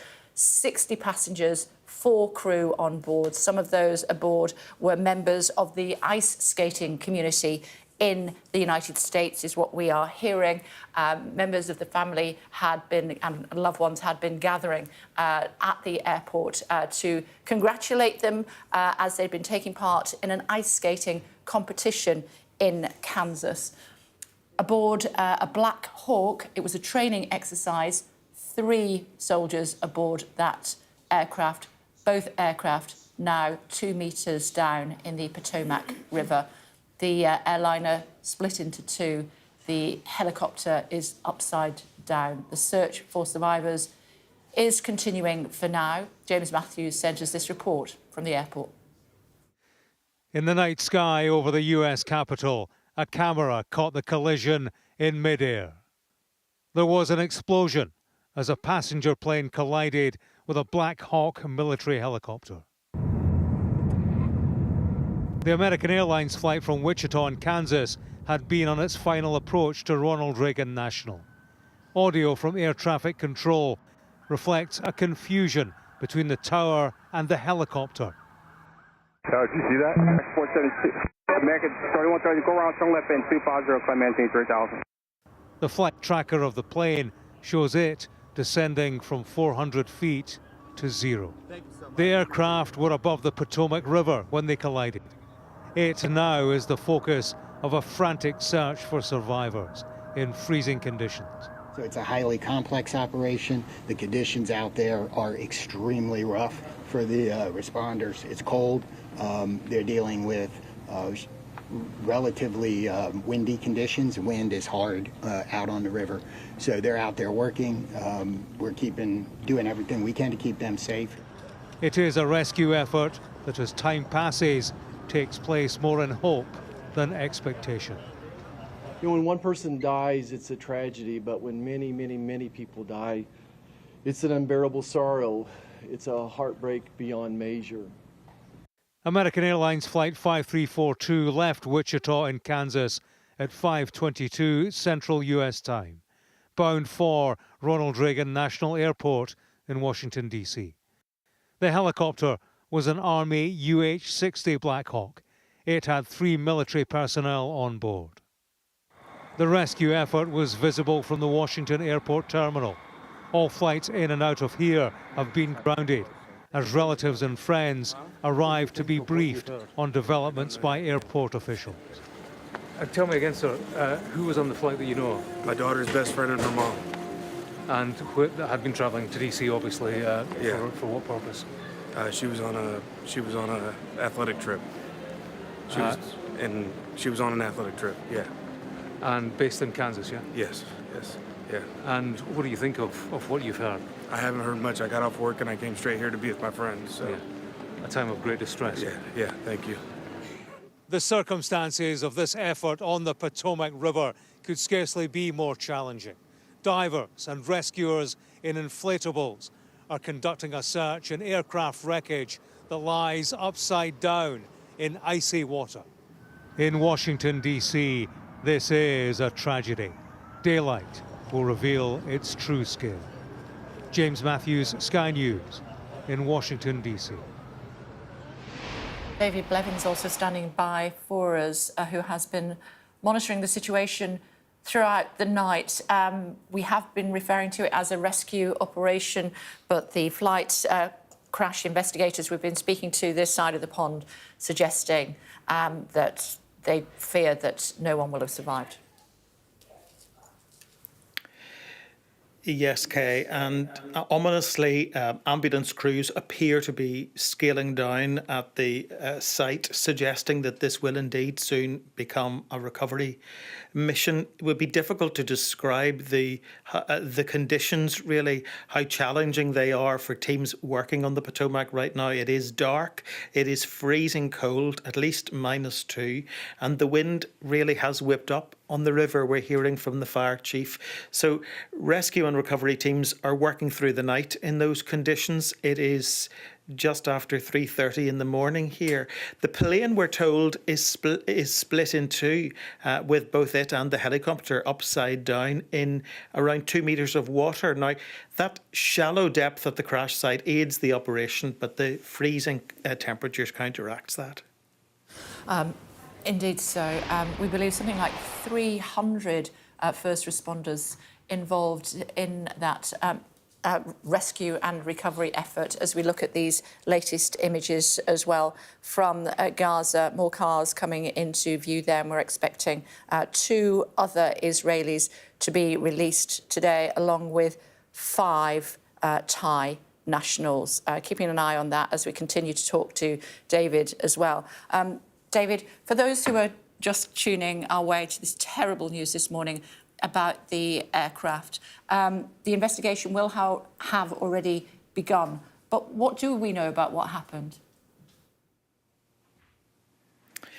Well, there are many questions about how this could happen to a commercial airliner on approach to the short runway number 33 at Reagan National Airport, one of the largest domestic airports in the United States, servicing the US capital. It is a very busy airport, not least because it's used by congressmen and women, senators, House representatives, their staff, lots of journalists covering the politics on Capitol Hill. What we do know is that this flight, which was returning from Wichita in Kansas, was due to arrive in Washington, D.C. Just before 9 o'clock, but at 9:48, the tower reported that there had been an incident involving another aircraft, turned out to be a US Army Black Hawk helicopter, and Flight 5342 from Wichita, Kansas, never made it to Reagan National, despite the fact it was very nearby, and many relatives and friends calling to collect loved ones were probably already in situ. The footage that we've been showing this morning appears to show a mid-air explosion just very close to the capital, but the reason for that is unclear at this point. The President himself saying this appears to be something which could have been avoided, and there are a number of investigations underway, including one by the FBI, although there's no suggestion of any terrorist involvement, just an accident. OK, back to you in just a second, David. We can see more movement now. We believe in Gaza. We believe that hostages will be released in 2 locations, Jabalia and Khan Yunis. We have seen 1 hostage already released, and that's Agam Berger. She was a member of the military. We saw her paraded on a stage and then waving to those in the crowd that she recognised. The Red Cross were quickly there. She was put into one of the vehicles, and we are told that she is now safely in Israeli military care. She'll be taken to the border. She will have treatment at the local hospital and then be reunited with her family. But what about the others? There are 2 other Israelis that we are expecting released today. Arbel Yehud, a 29-year-old civilian woman, and also Gadi Moses. Gadi is 80 years old. As far as the identities of the Thai nationals are concerned, those have not been released. We're also expecting 110 Palestinians to be released from prisons in Israel. 30 are serving life sentences after being convicted of deadly attacks against Israelis. Some of them, according to Hamas, are also children. Continuing to monitor the movement of these vehicles, of course, we won't know who is inside until the vehicles stop. Even then, we are quite a long way away from the images, so it took us a little while to pick out Agam Berger, but she is now safely on her way back to Israel. Adam is in Jerusalem for us. The families are gathering at this news. Great news for Agam's family, but of course still tension until they see who else is in these vehicles. Yeah, that's right. Agam Berger has been handed over to the IDF, the Israel Defense Forces. So she is on her way back here to Israel, to the embrace of her family. She's 20 years old, a soldier. So there are other hostages who are due to be released today, including Arbel Yehud, of course, the last remaining living female civilian hostage. And as well, we have the Thais and also that 80-year-old hostage. So it really is an array of people. This, I have to say, also is happening considerably earlier than we had expected. It's only, coming up to 11:15 in the morning here in Israel. Previously, the previous exchange last weekend, that happened about lunchtime or so. And then the one before that was much later in the day. So they are becoming earlier. Hamas, I think, is, to an extent, really trying to orchestrate this whole process for maximum attention, and almost, I have to say, is a certain sort of PR effort of staging celebrations. Once again, lots of people gathering, this time outside Yahya Sinwar's house in Khan Yunis, one of 2 places where hostages are being released today, in Khan Yunis and Jabalia, up in the north, a refugee camp that got a lot of attention for when it was attacked by Israel. Of course, and we should say immediately that more than 100 Palestinian prisoners are going to be released today. Always that big difference in the numbers, over 100 Palestinians out, much smaller numbers, of course, of hostages. Just as a primer, this is part of that ceasefire agreement that has been negotiated as part of the first phase, which will see 33 living and dead hostages released by Hamas into the care of Israel, and a very large number of Palestinian prisoners, maybe approaching 2,000, probably just under 2,000 in total, will be released by Israel, some of them serving very, very serious sentences, including murder. Here in Jerusalem, and indeed in Tel Aviv, of course, there will be enormous celebrations for the return of these hostages. When you come into this country, when you first land in Tel Aviv at Ben Gurion Airport, you are almost immediately, when you get off a plane, confronted by images of the hostages. When you go around cities up and down this country, you see these yellow ribbons.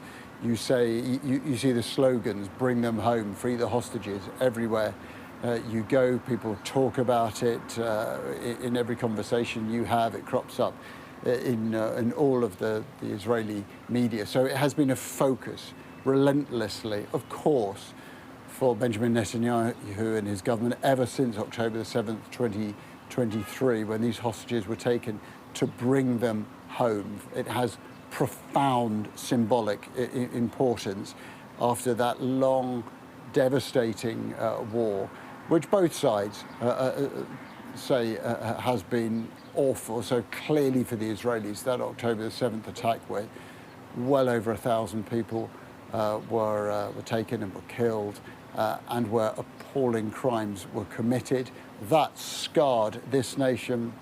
In Gaza, where tens of thousands have been killed in the subsequent barrage, that has done enormous damage to the psyche of that area, and indeed to Palestinians around this region. So it's very hard to overstate the profundity of this conflict. And now this resolution, with hostages coming back here, where they will be greeted with delight, by absolute delirium, by their family and friends, and where their every word and every insight will be seized upon. Just today or just yesterday, one of the hostages went back to the kibbutz where they were taken, and every word they said, every insight, every thought, every memory has been reported and recorded and discussed through this nation.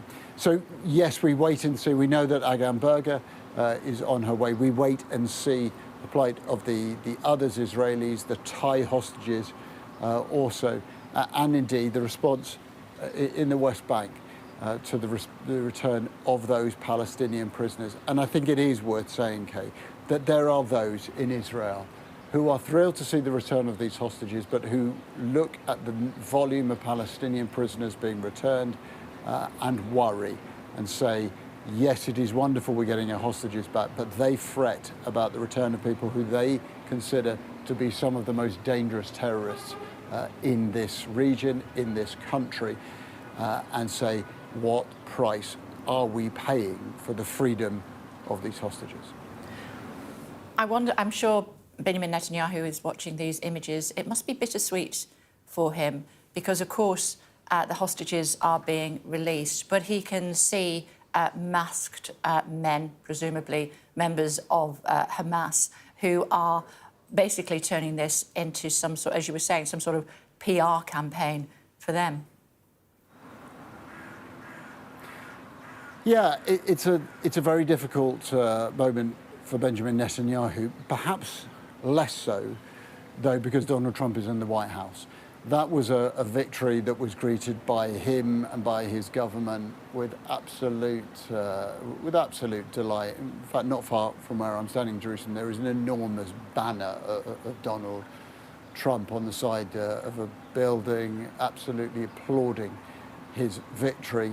His Middle East envoy, Steve Witkoff, has already come here and has been actually to the Netherlands corridor out in Gaza, and Netanyahu will be going to the White House next week. So there is a close connection between those, and I think it is, put on record that almost immediately on assuming office, President Trump, for instance, lifted the ban on the supply of 2,000-pound bombs to Israel, and not long after, Israel used very heavy munitions in the West Bank, where it is now launching a really serious campaign in the north of the West Bank in Jenin against what it says are Hamas terrorists. For instance, it started calling people up there the Jenin Battalion, which is an expression that doesn't really exist, but is being used in order to see that section of the West Bank as being an extension of the war against Hamas that it has waged in Gaza. Benjamin Netanyahu is in a politically precarious position. That his critics have always said that he has used this war in order to extend his role as Prime Minister, fearful as he may be of what happens if he were to lose office, about potential legal action against him. But of course, he, like any politician in his position, will want to use this success, as he would see it, of returning hostages for as much as he can, and I'm sure he will want to absolutely exert the pressure and the friendship offered by Donald Trump and so that relationship between Trump and Netanyahu has been crucial in driving a ceasefire in Gaza, and that while his critics will say that Benjamin Netanyahu has been the catalyst for such destruction in Gaza, I think he will say that it is firm leadership that has brought us to the point where there is a ceasefire and where these hostages are being returned. I know you're going to stay across these images for us, Adam, and we'll be back to you very shortly because we have another major story to cover as well this morning, a Midair crash between a Black Hawk military helicopter and a jetliner that was just about to touch down at Reagan National Airport. We do have images of the wreckage that are reaching us here at Sky Centre. It's thought 67 people have died, 64 including 4 crew on the Bombardier CRJ-700 jet and 3 soldiers on a training flight on a Sikorsky H-60, otherwise known as a Black Hawk. We believe that the aircraft split into 2 as it hit the water and is now submerged upside down. The same situation with the helicopter is what we are being told. David Blevins has been covering events on this story for us. Hello to you again, David. The first images of what happened, aircraft crash investigators this side of the pond suggesting that no souls could have survived an impact such as this. Yes, well, I suppose even if they did manage to survive the impact of a mid-air collision, the freezing temperature of the Potomac River in Washington at this time of year would make hypothermia a very real risk within a matter of moments. But these pictures, I suppose, provide the first indication for air traffic air accident investigators to ascertain perhaps what exactly did go wrong. A recording from air traffic control appears to indicate that those on board that the pilot of the helicopter was asked if he had the American Airlines commercial airliner in his sight, or her sight, I should say, either way, and there was no response. That message was repeated by air traffic control, and then there was a mid-air collision which appears to have resulted in unspeakable tragedy. There are no reports of any survivors. There are suggestions that ambulance crews are now scaling down at the site, and that does indeed rather ominously suggest that this may be moving quite swiftly from search and rescue to a recovery mission. About 300 personnel have been working in very challenging conditions on the river through the night, attempting to reach those on board, some on inflatable boats, as you can see, others diving in the water. That in those conditions, in that temperature, I think would be particularly difficult. But they're doing everything in their power to reach anyone who has, by some miracle, managed to survive. The mayor of DC didn't want to get into statistics earlier. She simply wanted to praise first responders who managed to reach the site within 10 minutes of the alert being raised by the tower at Reagan National Airport, and they've been working tirelessly, but as I say, sadly there are no reports of any survivors at this stage. We are starting to get an idea of who was on the aeroplane, aren't we? Yes, this aircraft was on its approach to Reagan National from Wichita in Kansas. We understand some kind of ice skating competition had taken place there, and prominent figures within the ice skating community, in fact, former Russian champions, we're being told, may have been on board. There is one suggestion that they were there on board with their son, and we have had some response to that from the Figure Skating Association in the United States, the governing body. They say these athletes, coaches and family members were returning home from a national development camp, so perhaps not a competition, held in conjunction with the US Figure Skating Championships in Wichita, Kansas, so perhaps training for a competition rather than competing. They say they are devastated by this unspeakable tragedy and hold the victims' families close in their hearts while they continue to monitor the situation. But perhaps we are now beginning to hear what will be the first of many human tragedies. We've already heard from Senator Roger Marshall from Kansas State expressing his concern that up to 60 Kansans may have lost their lives in this tragedy. And he said all he can really do is remind them, in his words, that God is close to the brokenhearted. So, as always, Americans in their darkest hours quite often turn to their faith. Yeah, looking at pictures there of Evgenia Shishkova and Vadim Nomad, who you were referring to.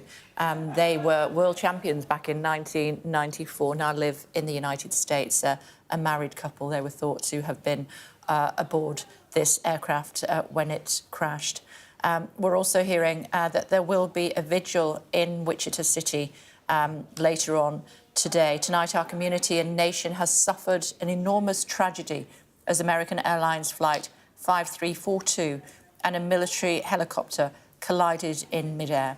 While we await news on the 64 souls on board the AA flight and the 3 aboard the helicopter, our thoughts and prayers are with all affected by this tragedy, as well as the aviation community. President Trump's been quite outspoken on Truth Social, hasn't he, David? Yes, his initial response was to say that he was thinking of those who were caught up in the tragedy, but he did come back then much later with a harder hitting statement. I suppose in what is now typical Trump fashion, suggesting that things were different perhaps to what they are. He said the airplane was on a perfect and routine line of approach to the airport. The helicopter was going straight at the airplane for an extended period of time. It is a clear night.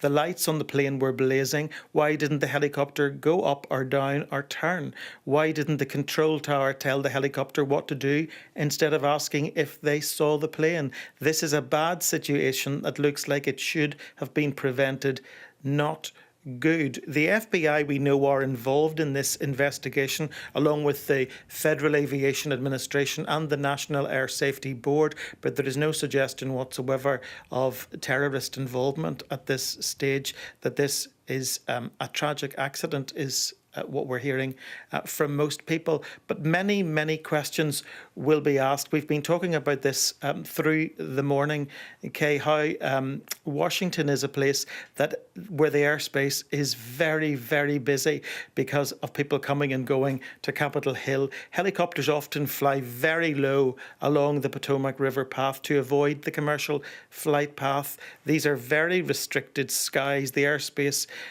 often in places is a no-fly zone because of the sensitivity of it around the White House and the Capitol and the Pentagon, not least after 9/11. And in fact, in 2008, the Federal Aviation Administration issued new regulations requiring pilots landing at Reagan National to undergo additional training. And I know from experience, if you're standing in the Washington Mall facing the Lincoln Memorial, you can see the planes banked steeply coming into this airport. But this flight from Wichita didn't even get to that point of banking steeply. It was on its approach to Reagan National when this mid-air collision occurred with what now appears to be tragic consequences.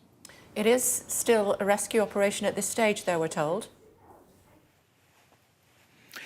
Yes, the Mayor of DC didn't want to be drawn on statistics, but she was adamant that it was a search and rescue operation. The fire chief supporting that, he confirmed 300 personnel were on the scene, working in very, very challenging conditions. He talked about the challenge posed by the fact there is no light, that they have to search every square inch, he said, that there are freezing conditions and that the wind has whipped up on the river as well.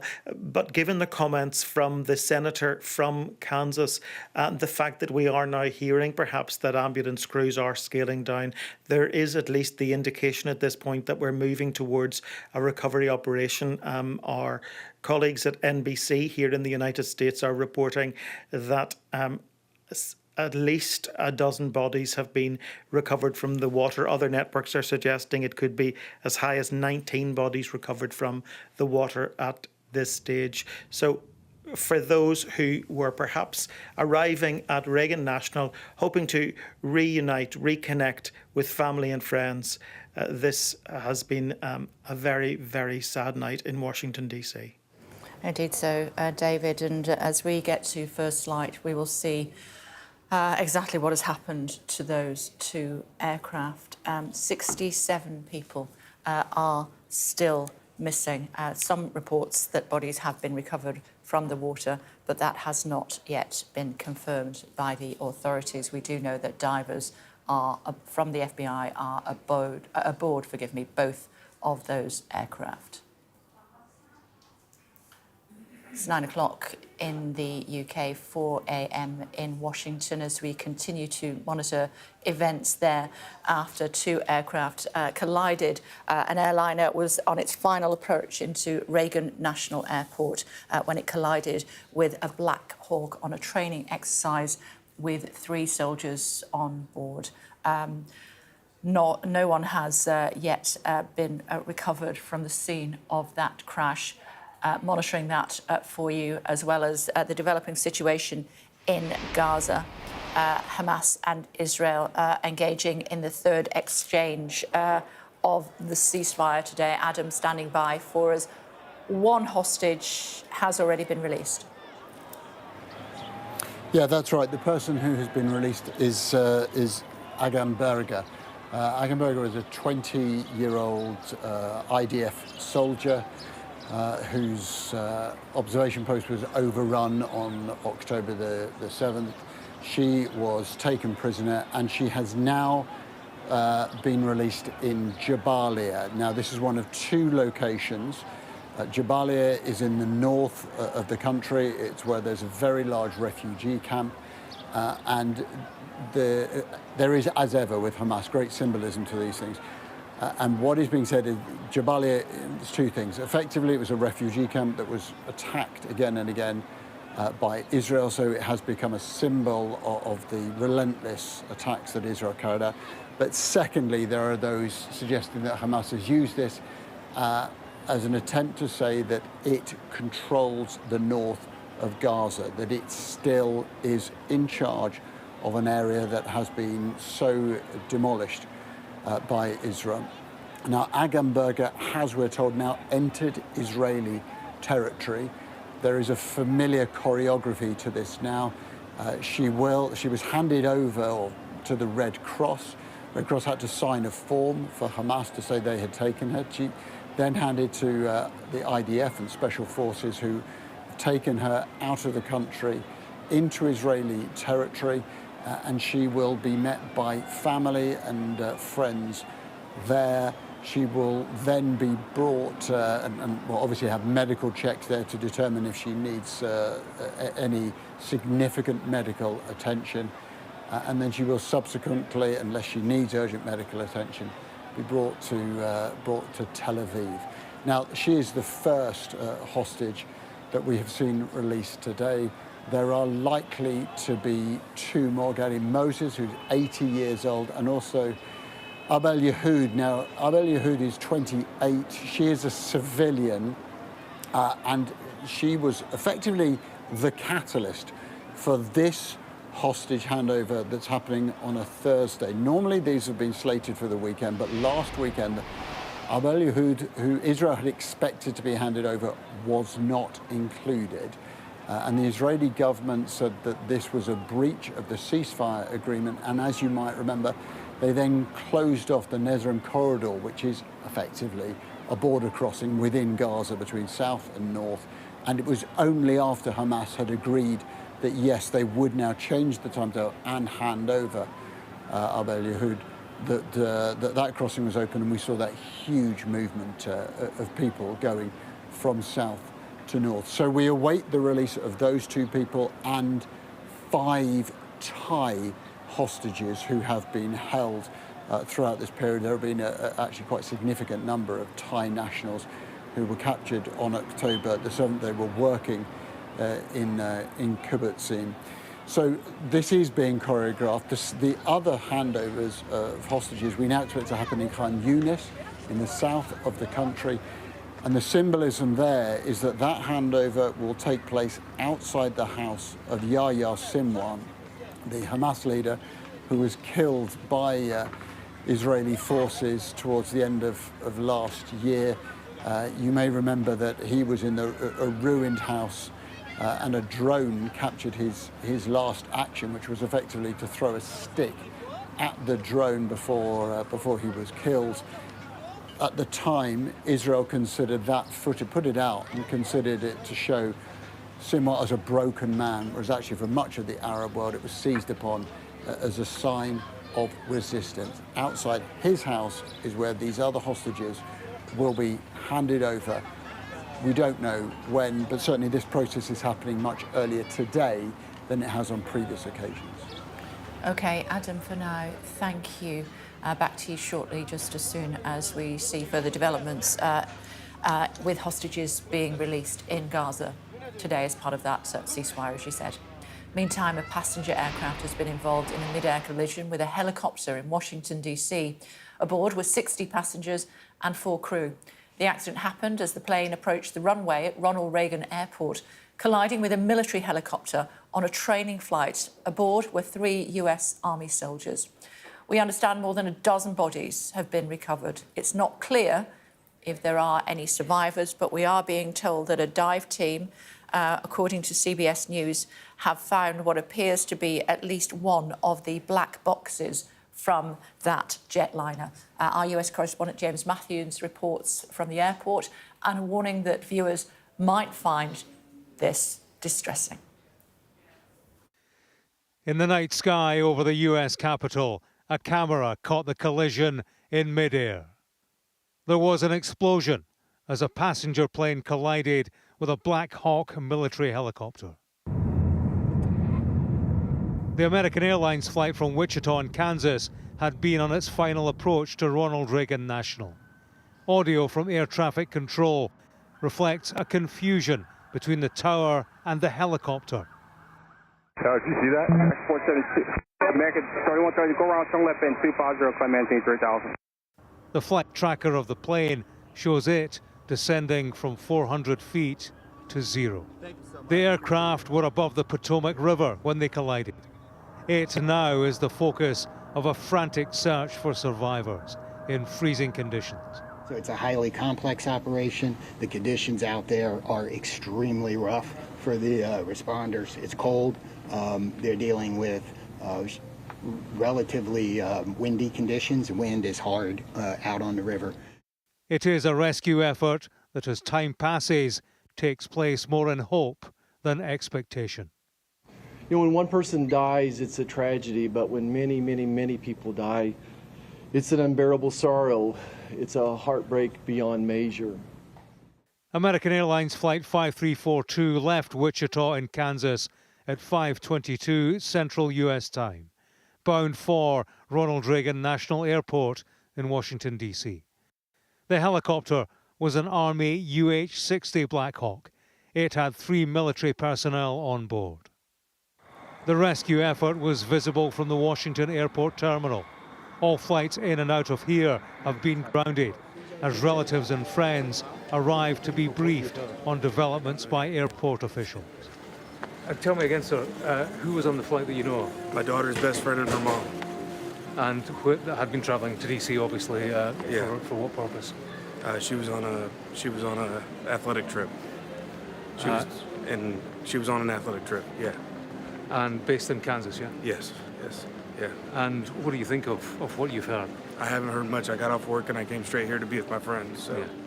The circumstances of this effort on the Potomac River could scarcely be more challenging. Divers and rescuers in inflatables are conducting a search in aircraft wreckage that lies upside down in icy water. In Washington, D.C., this is a tragedy. Daylight will reveal its true scale. James Matthews, Sky News, in Washington, D.C. We're expecting another news conference at 12:30 London time, and so we'll bring that to you live, of course. Meantime, joining us is Captain Emma Henderson, a former pilot. Hello to you, Captain. Thank you for joining us. Your thoughts on what you've been seeing this morning? Well, it's another terribly tragic day for aviation, isn't it? And whenever something like this happens, all of us in the aviation industry, our hearts break too, because we've lost colleagues, whether we knew them or not. And so members of our community have very sadly died, it would appear. And we are asking all the same questions that everybody is asking as to how something like this could have happened. I wonder what the answers might be. They could take up to 2 years, we're being told, in order to find out. But the airspace, I believe, in Washington, D.C. is very crowded. The pilots having to bank sharply in order to be able to line up with the runway, certainly the commercial pilots. And then again, we see the helicopters. This helicopter, we believe, was on a training flight from Fort Beaver when this happened, with 3 souls on board. How aware would the pilots of the aircraft have been of the pilot and those also on board the helicopter? Well, there are systems on board the aircraft that there's something called a traffic collision avoidance system on board all commercial aircraft. So there will have been some that there's always an indication of traffic around you that pops up on a screen whenever it's in your local vicinity, and it changes colour and starts flashing as the closer an aircraft gets to you. However, all aircraft are different. I have not flown this type of aircraft personally, but the traffic collision avoidance system does stop working below a certain height. Whether or not there was any indication to the pilots in the American Airlines aircraft will become clear when the black boxes are investigated. And although it will take 2 years for the full investigation to be released, a lot of information will come to light very quickly once those black boxes start to be looked at in detail.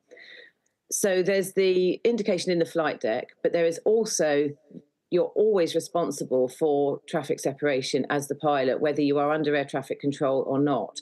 So you're always looking out of the aircraft, and particularly in busy areas. And it can be quite distracting when there's a lot of traffic around you. And in my own experience, I have been distracted by traffic before when I've been flying, and you have to kind of physically stop yourself from looking at the traffic that you're being told about. So it can be quite distracting, but of course it's night, so you've got less to go on. You're looking at lights really rather than shapes in the sky. So it's a challenging situation.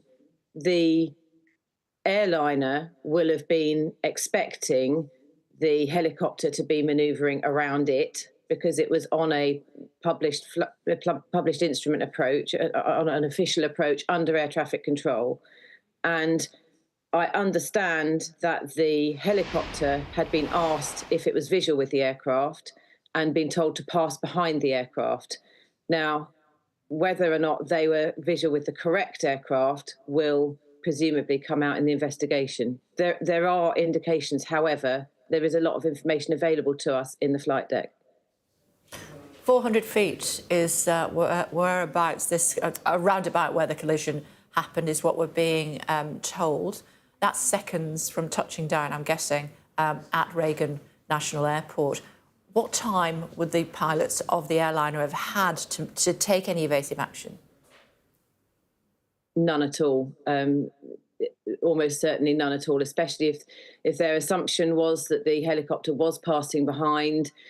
They may not have been visual with the helicopter. If it was to be passing behind the aircraft, it would have potentially been off to one side and behind them.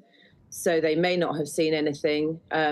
If anything had popped up by the time something like that would have popped up on the TCAS, assuming it was operating at 400 feet, it may not have been.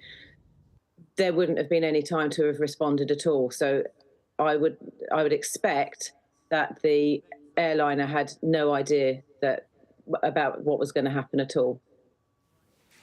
OK. Thank you very much for your expertise this morning. Thank you. The other major story we're covering for you this morning is hostage release scheme that is presently ongoing in Gaza as a result of a ceasefire that was brokered just ahead of President Trump taking office, middle of January. This is the third such release. We have seen Agam Berger, a soldier, the last of 5 female soldiers to be released, and she is now on her way back home to her loved ones. We are told that 30 prisoners sentenced to life imprisonment will be released as a result of her release, along with 20 other prisoners serving various sentences. Erbil Yahoud, when she is released, 30 Palestinian minors and women prisoners will be released as soon as that happens. And when the 80-year-old Israeli man is released, we are told that 30 prisoners, including 27 serving various sentences and 3 serving life sentences, will be released. There are, of course, 5 Thai nationals that will also be released today, though we do not have information on the prisoner swap, if you will, as far as that is concerned. Keeping an eye on the other hostages that should be released shortly. Meantime, US figure skating has confirmed several members of the skating community were aboard the plane that crashed. They were travelling to a competition in Washington. The statement from US figure skating reads, US figure skating can confirm that several members of our skating community were sadly aboard American Airlines flight 5342, which collided with a helicopter last night in Washington, D.C. These athletes, coaches and family members were returning home from the National Development Camp held in conjunction with the US Figure Skating Championships in Wichita, in Kansas. We are devastated by this unspeakable tragedy and hold the victims' family closely in our hearts. We will continue to monitor the situation and will release more information as it becomes available. The Russian news agency TASS is also reporting that Russia figure skating skater, Evgenia Shishkova and Vadim Nomov, who were married, were aboard the flight. The married couple were the 1994 World Figure Skating Champions. David Blevins has been monitoring events since the crash first happened at just before 9 p.m. local time in Washington. Hello to you, David. So it's becoming clearer who was on board. Yes, and of course, despite all of our questions about how this could possibly happen and the fact that there are now 3 investigations already underway, it is at its heart a human tragedy, and the stories are beginning to emerge of the scale of that. We are also hearing in the last few minutes that the son of those Russian skating champions may also have been on the flight. Their son Maxim is understood to have competed in this championship in Wichita in Kansas, the area from which this flight was returning to Washington DC. We also have another very sad update from our colleagues at NBC here in the United States who are reporting from various sources that the number of bodies recovered from the Potomac River is now, and I quote, approaching 20. So a rising number of fatalities and a growing sense that was for a number of hours overnight a search and rescue operation now swiftly turning towards a recovery mission. And we're hearing there'll be another news conference, David, at 7:30 your time? Yes, the emergency services and various agencies here in Washington, D.C., who have been dealing with this overnight, did do an initial press conference in the early hours of the morning. They didn't give us a lot of detail. The mayor, for example, didn't want to be drawn on statistics at that point, understandably, because perhaps relatives, next of kin, had not yet been informed.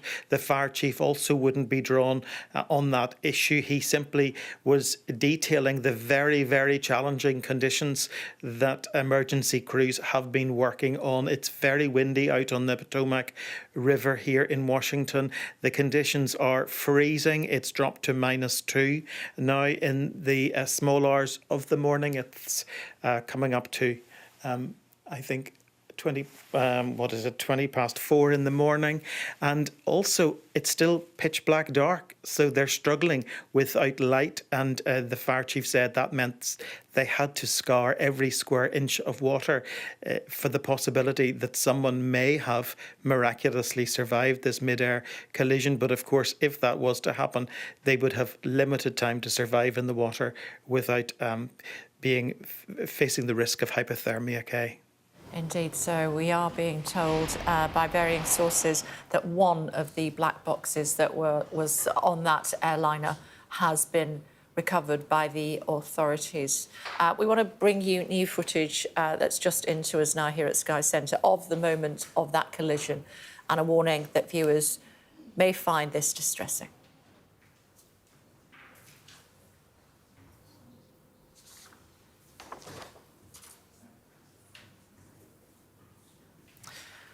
Certainly looking at those images from a different angle would suggest that very few of those on board those two aircraft would have survived that collision. Joining us now is Captain Mike Vivian, former Head of Flight Operations at the Civil Aviation Authority. Hello to you, Captain. Thank you for joining us. Those images we've just shown, pretty dramatic, suggesting that no soul could probably have survived that. I think that's right. In the conditions that prevail at the present time and the coldness of the water, it's very hard to see anybody could survive. Indeed so. Talk to me. We also believe that one of the black boxes has been recovered, I should say, on the airliner. I believe that helicopters don't carry black boxes, but that will start to give those investigators priceless information that they need. I think so, although in this particular accident, the facts are becoming relatively clear, and the airliner was established on its landing path, very close to landing, in fact. It was only about 200 feet up, and the helicopter was obviously crossing that approach path. So what the black boxes will tell us, it will confirm what we already know, I suspect. It's not like some of the other accidents where they're inexplicable. This one is relatively explicable, but at the same time, equally very surprising. It's very difficult to understand how it could have happened. Although I know American airspace quite well, having flown in there a lot, and the American air traffic control is very intense, to put it bluntly. They're coming at you all the time with instructions, and you have to get it first time. So whether that played a part here or not, both the air traffic control and the actions of the crews, particularly of the helicopter, will be under close scrutiny. I'm sure that's true. It begs the question, how could they both have been on the same flight path?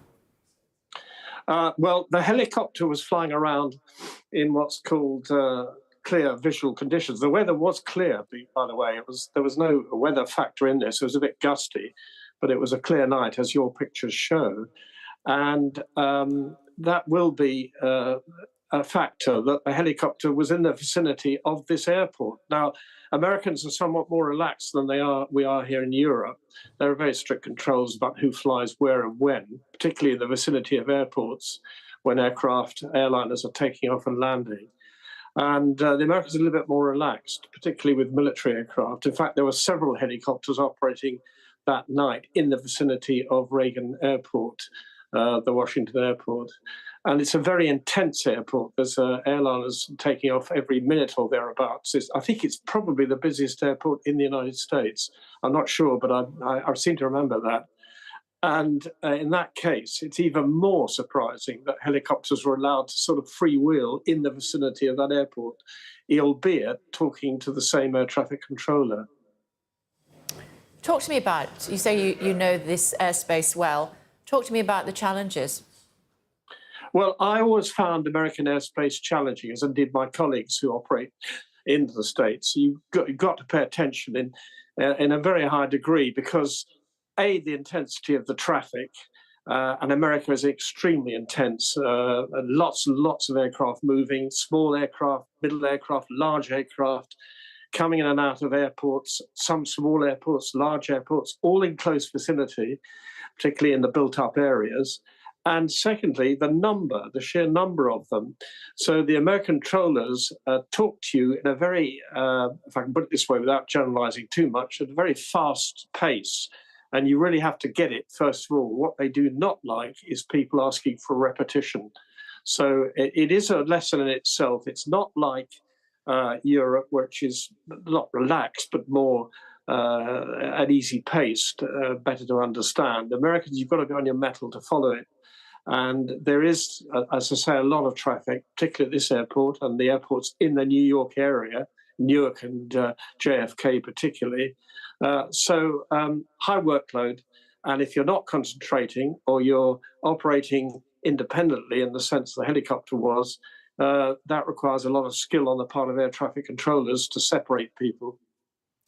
Paul Beaver was also a pilot, was a helicopter pilot, was talking to us earlier, and he was saying that the helicopters and aircraft are in pretty close proximity in this part of the world and following flight paths that we wouldn't allow to happen in the United Kingdom. That's correct. Yeah, that is correct. There were, on this night, several helicopters in the vicinity of Reagan International Airport.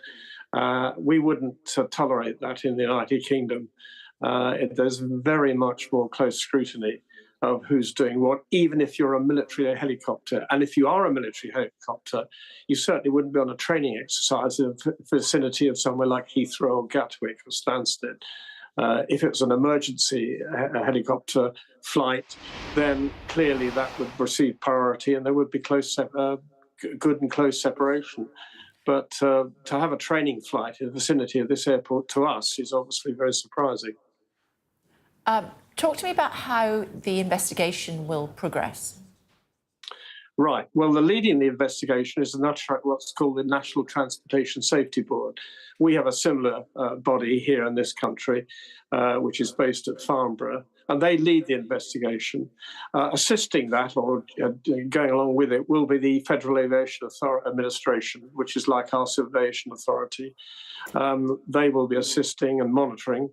And then possibly the aircraft manufacturer for the airliner, and also the helicopter, the Black Hawk.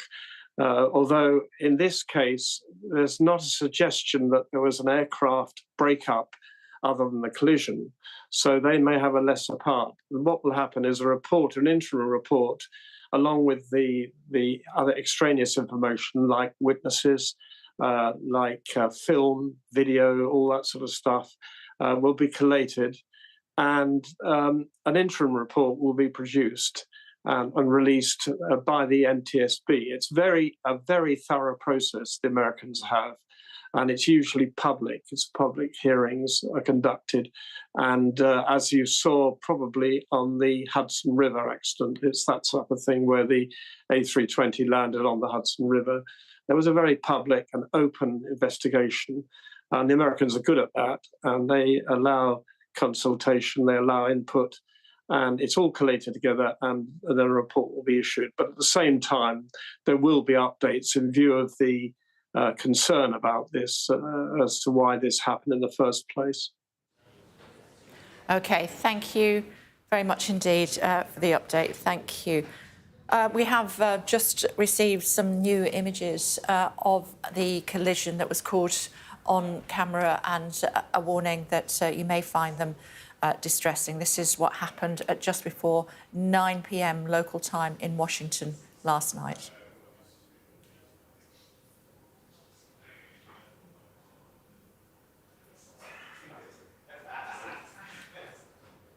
That collision happening at just over 200 feet.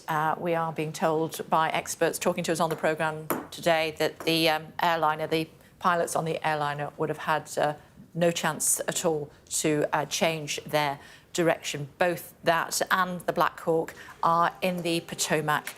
We are being told by our colleagues at NBC that up to 20 bodies have been recovered so far. 60 passengers, 4 crew were aboard the jetliner, and 3 soldiers were aboard the Black Hawk. We'll update you further on that in just a few moments' time. Meantime, the other developing story for you this morning, and that relates to a hostage release which is presently underway in Gaza. We believe that Agam Berger has been released. We've seen images of her. She was released about an hour ago. Other hostages that were released last weekend were there to cheer her on as she was released. We're waiting for 2 other Israelis and 5 Thai nationals to also be released. Adam is monitoring this for us and joins us now. So, Adam, we have seen Agam Berger released. We're waiting for Erbil Yehud and also Gadi Moses, who is an 80-year-old man, and 5 Thai nationals. We're not sure of their identities at this stage. Yeah, that's right, Kate. It is a busy day today because there are 2 scenes, 2 locations where people are being released. The first is Jabalia in the north of the Gaza Strip, which was a refugee camp, and is, I think, a demonstration by Hamas that they still hold the north. And as you can see, that was the first bit of orchestrated action by Hamas, was to release Agam Berger. That's her there in Jabalia. And there were she had on a Palestinian bracelet on her wrist. She was surrounded by people with weapons. That Hamas presented her weapon. That is the scene in Khan Yunis, in the south of the country, where we expect the other hostage releases to happen of Erbil Yehud and Gadi Moses. And that is notable because the buildings you can see in the background there, one of those was the home of Yahya Sinwar, the former Hamas leader who was killed by the Israeli military towards the end of last year in an attack that the Israelis heralded as a huge victory, which I think clearly it was, killing Sinwar. And released the footage of him, and his final act was to throw a stick at an Israeli drone, which at the time Israel put out those images, I think they considered to be actually quite demeaning of Yahya Sinwar, but for many in the Arab world was actually proclaimed as being him showing defiance until the very end of his life. So the 2 people who will be the 2 hostages who will be released, Erbil Yehud, who is 28, one of the last female civilian hostages, and Gadi Moses, who is actually 80 years old. He was an agricultural worker at a kibbutz. His partner was killed in that attack on October the 7th. But already Agam Berger has been released, as we said, from Jabalia. and she is now in Israeli territory. The process so she was handed over by Hamas initially to the Red Cross, and then she was handed over to the IDF. Special Forces took her out of Gaza to the reception facility, and that is where her family and her friends have been watching. She's arrived now at the facility, and the IDF, the Israel Defense Forces, has said that she is now being reunited with her family. This is happening earlier than normal, and of course they are likely to be met with huge celebration. You can see there, Kay, the crowds who are gathering, who gather all the time. That is Tel Aviv. Hostage Square there has become such a focus point. Initially, over the first year of the conflict, for people demanding the return of hostages, and now this is the third time that we have seen the hostage release, that they're gathering there to welcome. An extra one, that we weren't expecting a hostage release to happen today, Thursday. They were being slated for each weekend. And the reason was that last weekend, last Saturday, Abel Yehud was not released. Benjamin Netanyahu, the Israeli Prime Minister, said that that was a breach of the ceasefire, and he then, as a response to that, closed the Netzarim corridor, which is effectively a border crossing between North and South Gaza, and stopped vast numbers of people who wanted to return to the north of Gaza. When Hamas agreed that Yehud would be released today, Thursday, as an extra release process, then the Netzarim corridor was opened, and you saw those extraordinary images of people flooding from south to north. There are 5 Thai hostages who will also be released today. We have, to be honest, fewer details of that. We don't have their names, for instance, nor do we know when and how they will be handed over. There were a lot of Thais, around a couple of dozen, who had been working at the various kibbutzim and were taken hostage during the October the 7th attacks. Thank you, Adam. As you said, Agam Berger should have been released last weekend, and we have a lovely picture of the other soldiers that were released, the other female soldiers that were released, and they're watching her being released today. 5 female soldiers were taken hostage on the 7th of October 2023. All 5 are now back in Israeli care. Alistair standing by for us. Alistair, we are waiting for other hostages to be released. This is being done in 2 locations, I believe, Jabalia and Khan Yunis. Yeah, that's right. I mean, I think that's an indication of a number of factors. Firstly, because we understand that Abel Yehud and Gadi Moses, the 2 Israeli hostages that are yet to be released today, we understand they were being held by a different group, Palestinian Islamic Jihad. Agam Berger, who has been released in the last couple of hours, was being held by Hamas. So I think that might account for why it's being done in 2 different locations and at 2 different times today. As for the 5 Thai hostages, we know very little about them. We don't know their identities, and we don't know who they've been held with and where they will be released from. But the Israeli military are prepared for this kind of situation. They've set up 3 basic sort of reception centres along the Gaza border, one in the north, one in the centre, and one in the south. So Agam Berger there, waving to the crowd in a scene, this sort of scene that Hamas have now done in a couple of weekends running, dressed in what looks like IDF uniform.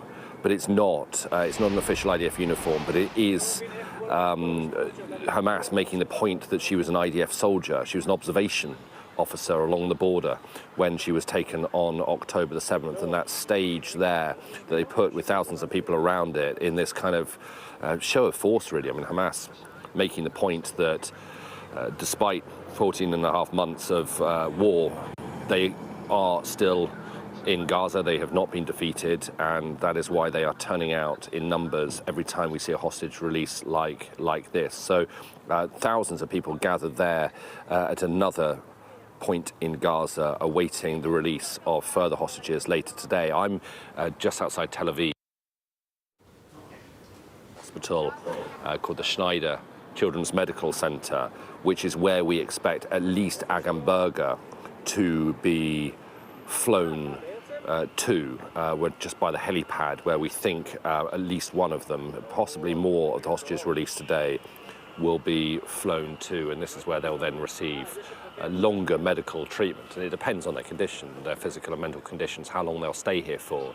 We saw the first 3 hostages that were released about a week and a half ago. They have now left hospital. They were in hospital for about a week before being discharged, but each hostage will be allowed to spend as much time as he or she wants and feels that they need medical care for before returning back to their families, if of course their family homes still exist. In the cases of many, they were taken from kibbutzim around the Gaza border that are still in a very, very bad state, and still their homes are uninhabitable. So there's a lot for them to process when they are released, a lot of information that they will be getting for the first time. Israel and the world have had well over a year, almost a year and a half of this war, but for some of the hostages who have been held inside Gaza, they've been able to get snippets of information. They've occasionally been able to hear Hebrew radio, or they've been told various things by their captors, but a lot of them have major gaps in their knowledge and awareness of what went on October the 7th. And in the case of some of them, we understand, are not aware that their family members or loved ones were killed on October 7th, and so they might be finding that out for the first time when they are released. Alistair, you said that she may well arrive via helicopter to be treated, and I think we're just looking at images that would suggest that that is happening as we speak. Potentially, you were outlining to us that this could also be the situation for other hostages that are released as well today, staying in hospital for as long as they need to. As we look at the pictures from Gaza, I mean, Benjamin Netanyahu was strong-armed into this ceasefire by Donald Trump and his aides. I wonder how he must be feeling when he watches this, I suppose, show of strength by Hamas? Yeah, these are difficult pictures for some in Israel to watch. Just quickly, just whilst we've now gone back to this live shot of a helicopter, this is at the Re'im military base, which is, when I was talking about the 3 reception centres that have been set up, one in the north, one in the south, and one in the sort of centre of Israel. This is the one in the centre. So this is the Re'im military base where Agamberger currently is. She's met her parents there. She will be having some very sort of cursory initial medical checks to just make sure that she doesn't have any kind of serious medical needs that need urgent attention. The IDF will have already been told that. The Red Cross, probably when they took the hostages, they don't give them any medical care, but they do radio ahead, and they let the Israeli military know any information that they might need to know during that short journey by car when they take them through Gaza, a journey of 20-30 minutes. It's really not far at all, but they do let the IDF know if there's any kind of immediate medical concerns. And then when they're in the base, they might be there for an hour and a half, not very long at all, unless they need to be. She will meet with her family, her immediate family, her parents, as will all the hostages. She will probably have a shower there, and I wouldn't be surprised if we see, we saw her leave Gaza wearing those sort of fake green Israeli military uniforms. I wouldn't be surprised if we see her get onto the helicopter or see her arrive here at the hospital. She's wearing civilian clothing. So she will be given the opportunity to sort of freshen up a bit, maybe put on some of her own clothes before she's airlifted to hospital. But back to these pictures in Gaza now, and you can see the rather sort of familiar now sight of these white Red Cross jeeps with the Red Cross flags flying to their rear, making their way through the crowds. Now, I think that is them arriving as opposed to departing, although we'll wait to see whether that's confirmed. Now, this looks to be a slightly more chaotic scene than we saw earlier on this morning and last week, a little bit more like the scenes we saw on the day that the ceasefire came into force almost 2 weeks ago, where you had tens of thousands of Gazans gathered around the cars, and that annoyed the Israelis. Certainly, the hostages who were released said it was a pretty frightening experience. But truth be told, there's not a lot the Israelis can do about it, and the Red Cross themselves actually this week have said that they don't control the choreography of this part of the process. But you see those green flags, or I can make out 3 green flags, or 4 or 5 actually green flags of Hamas, and sort of go all the way back to your question, Kay. Yeah, it is a show of strength, particularly the release happening in Jabalia, which is in northern Gaza, the Jabalia refugee camp, which was the focus of some really heavy fighting over recent months as the Israeli military tried to take on remaining cells of Hamas there. But every hostage release like this and every prisoner release in the West Bank is a moment for Hamas and the Palestinian people to show their survival. For Hamas, it's a moment to parade alongside the hostages, to show that they remain in control, to show that they are not defeated. And that is a very difficult image for Benjamin Netanyahu and many in Israel to accept. The fact that one of their war aims was the release of all the hostages, and that process is now sort of underway, albeit quite slowly. But the other war aim was the total defeat of Hamas, and that quite clearly has not been achieved. And unless there is a resumption of the fighting, it won't be achieved. And so Hamas is making that very clear. They are still in Gaza, and you've got actually some of the flags of Palestinian Islamic Jihad there. Hamas are still in Gaza, and Hamas still control much of Gaza to some extent. Albeit, I think it's worth saying that they are nowhere near the military force that they were on October the 7th. They wouldn't be able to carry out another October the 7th style attack. They have been degraded dramatically by the Israeli military. Their senior leadership has been taken out, but they have not been eliminated altogether. I'm just looking at some lovely pictures as we speak. Hopefully we'll be able to bring them to our viewers very soon. It's the family of Agam Berger who are watching her release in a military facility, smiles all round. They were watching from the initial reception facility in southern Israel, where she has since arrived there and is now, as I think we saw from your pictures, now at the medical facility at Rahim. This is when she was first handed over by those Hamas fighters. I'm sure you can see these pictures as well. Alistair, she looks anxious, she looks unsure, waves to the crowd. That's the image that her family would have seen. But right until she is in those vehicles, those Red Cross vehicles, and heading back towards the border, anything could go wrong. It's a very anxious and concerning time for them. There have been hostages released in the past who have said that this moment of release, they weren't aware of what's going on, and they were being driven through the streets of Gaza, some thinking they were being taken to be executed. Now, I think there's indications this time round that the hostages that are being released have been made aware of that, even sometimes 24 hours beforehand, and they're prepared for their release. But, she's there in Gaza by herself.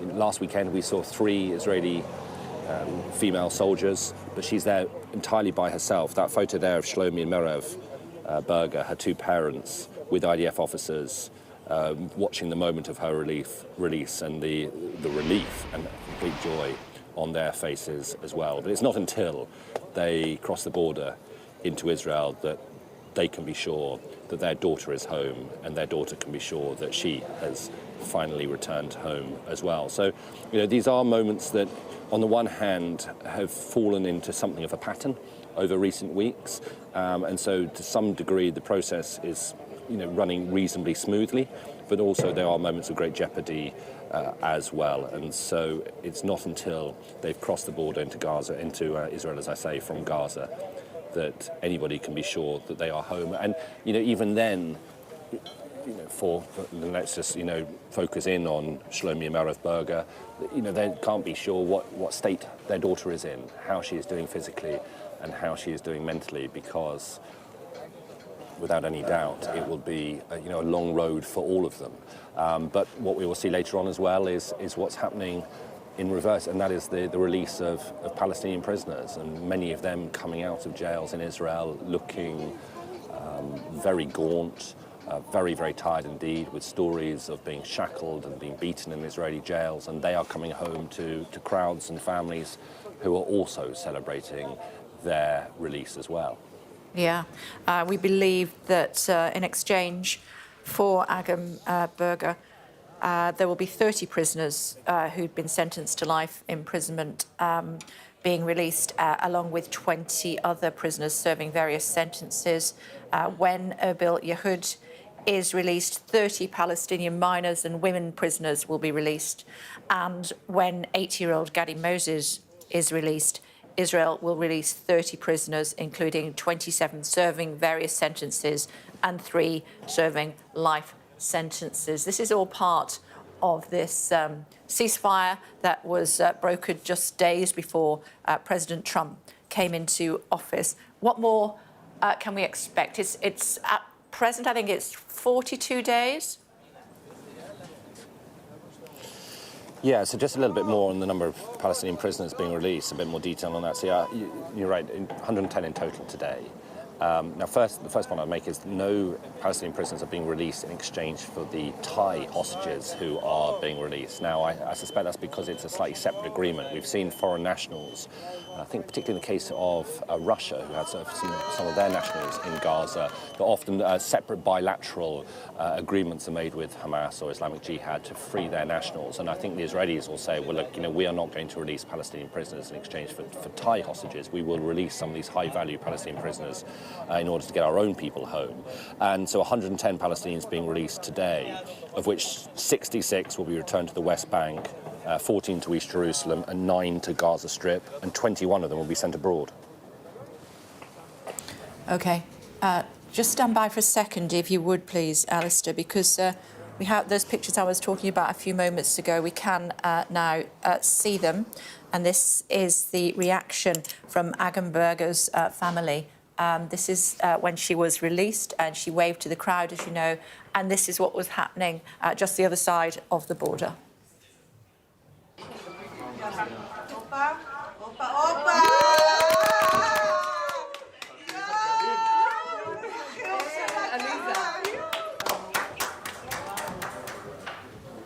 Her parents, Meirav is there, and her father. Also, the relief on their faces after more than 450 days.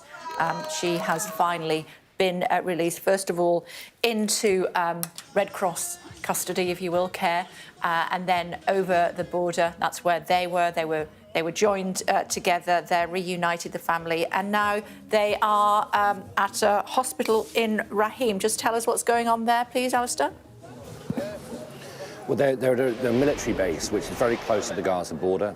I was down there just a few days ago, over the weekend. It's been turned into one of the 3 reception centres that the IDF have created.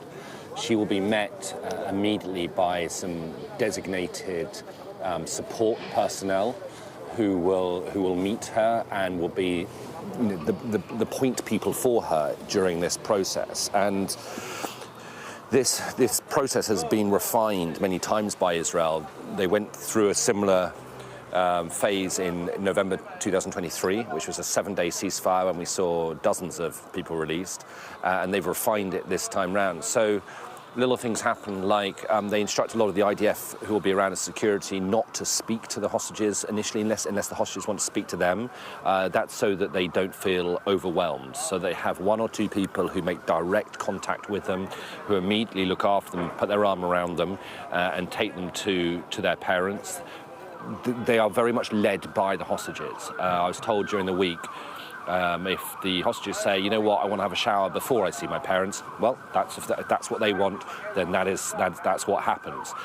Most of them, of course, want to see their families immediately, but then they want to freshen up a bit. Then they will come, or they'll be taken by helicopter, by Israeli military helicopter, flown to one of 6 designated hospitals, all of which are in or around the Tel Aviv area. I'm at one now. And at that point, they'll be handed over from the Israeli military into the care of professional civilian medical care. And that is the entire range of medical care, as you'd expect. And at the moment, so far, from what we understand of all the hostages who have been released so far, everybody has been in reasonably good medical condition.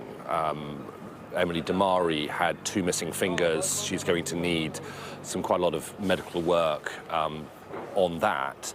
But they've all been able to walk out with some strength, and they've all been able to recover in hospital. That's probably not going to be the case going forward. Gadi Moses, for example, today, who's being released, 80 years old. I think there's some concern that now we're entering a phase where initially it was the younger female hostages being released. Now we're entering a phase where some of the older hostages might be released. They could be in more complex medical conditions. And of course, we will get to a phase quite soon as well when we're seeing hostages released who are dead. And that will be a very difficult moment for the Israelis because so far it has been pretty much scenes of joy and celebration in Israel as they've seen their hostages come out looking reasonably well. It will be different when they see hostages come out who haven't survived. And I think particularly of Cherie Bibas and her 2 sons, Ariel and Kafir Bibas, who we understand, it has not been officially confirmed, but Hamas said they were killed more than a year ago. There's been no proof of them living since, and the Israelis haven't said that they believe they are still alive. And I think the fact that they have not been included amongst the first batch of hostages to be released, when you consider that if you had a 2-year-old and a 5-year-old still alive, they probably would have been amongst the first to have been released. And I think the fact that they haven't is an indication that perhaps they were, as Hamas said, killed more than a year ago. So those moments will be very difficult for the Israeli public to handle. But we're seeing these live pictures now of, and I think that's probably that vehicle, that white vehicle, I think is probably a Hamas vehicle. I'm just pausing because I'm trying to look at the color of the bandanas that are around the 2 soldiers, the 2 militants that are ahead of the vehicles. I think are both wearing green bandanas of Hamas, as are the ones alongside it. So I think that is a Hamas vehicle that is being escorted by those fighters, which would suggest to me that is arriving at this handover point in order for the process to begin for whoever is inside. And we think it is probably Arbel Yehud and Gadi Moses to then undergo that formalised handover to the International Committee of the Red Cross. But that van, as you see, is surrounded not just by armed, masked militants, but also by dozens of Palestinians taking images on their phone as it makes its way and edges its way through the crowd. And then you see on the right of the screen as well that helicopter that is now got its rotor blades stopped but parked at the Ra'im military base, and that will ferry Agam Berger when she is ready to hospital in Tel Aviv. You're talking about the formal process of handing over. It looks like pretty organised chaos at the moment, though, doesn't it, there, Alistair? The 1 hostage has been released, 7 more to go, including 5 Thai nationals. We don't know their identity, but we do know that we're expecting Arbel Yehud and Gadi Moses to be released this morning. He was taken some 450 days ago, longer than that, and his partner was also taken, and she was murdered by Hamas. She was, and that is the case. That is the the story with quite a few of the hostages is they were with friends or they were with loved ones, some of them hiding in their safe rooms in the kibbutzim, and they were taken, and some of them survived, some didn't, and some simply don't know whether or not their loved ones are going to come out at all. I've spoken to some hostages who have been released, have got loved ones still in Gaza, and they have no idea whether they will get them back alive or dead. And so it's a very difficult moment. But I'm just looking at these pictures here, and it is looking more chaotic, but you can see the flags, you can see the green flags, but the black and yellow flags are those of Islamic Jihad, and this is the first time that we've seen a release in this ceasefire that is, at least in part, coordinated by Palestinian Islamic Jihad. And I think just, this moment goes to show that although it was Hamas as an organisation that broke through the borders on October the 7th and launched the attack on Israel, there were many others that followed behind them, including Palestinian Islamic Jihad, which is a major militant organisation in Gaza, smaller than Hamas, but not insignificant at all. And that has led to many of the complications around ceasefire negotiations, the fact that you're not just dealing with Hamas, you're also dealing with other groups as well. OK.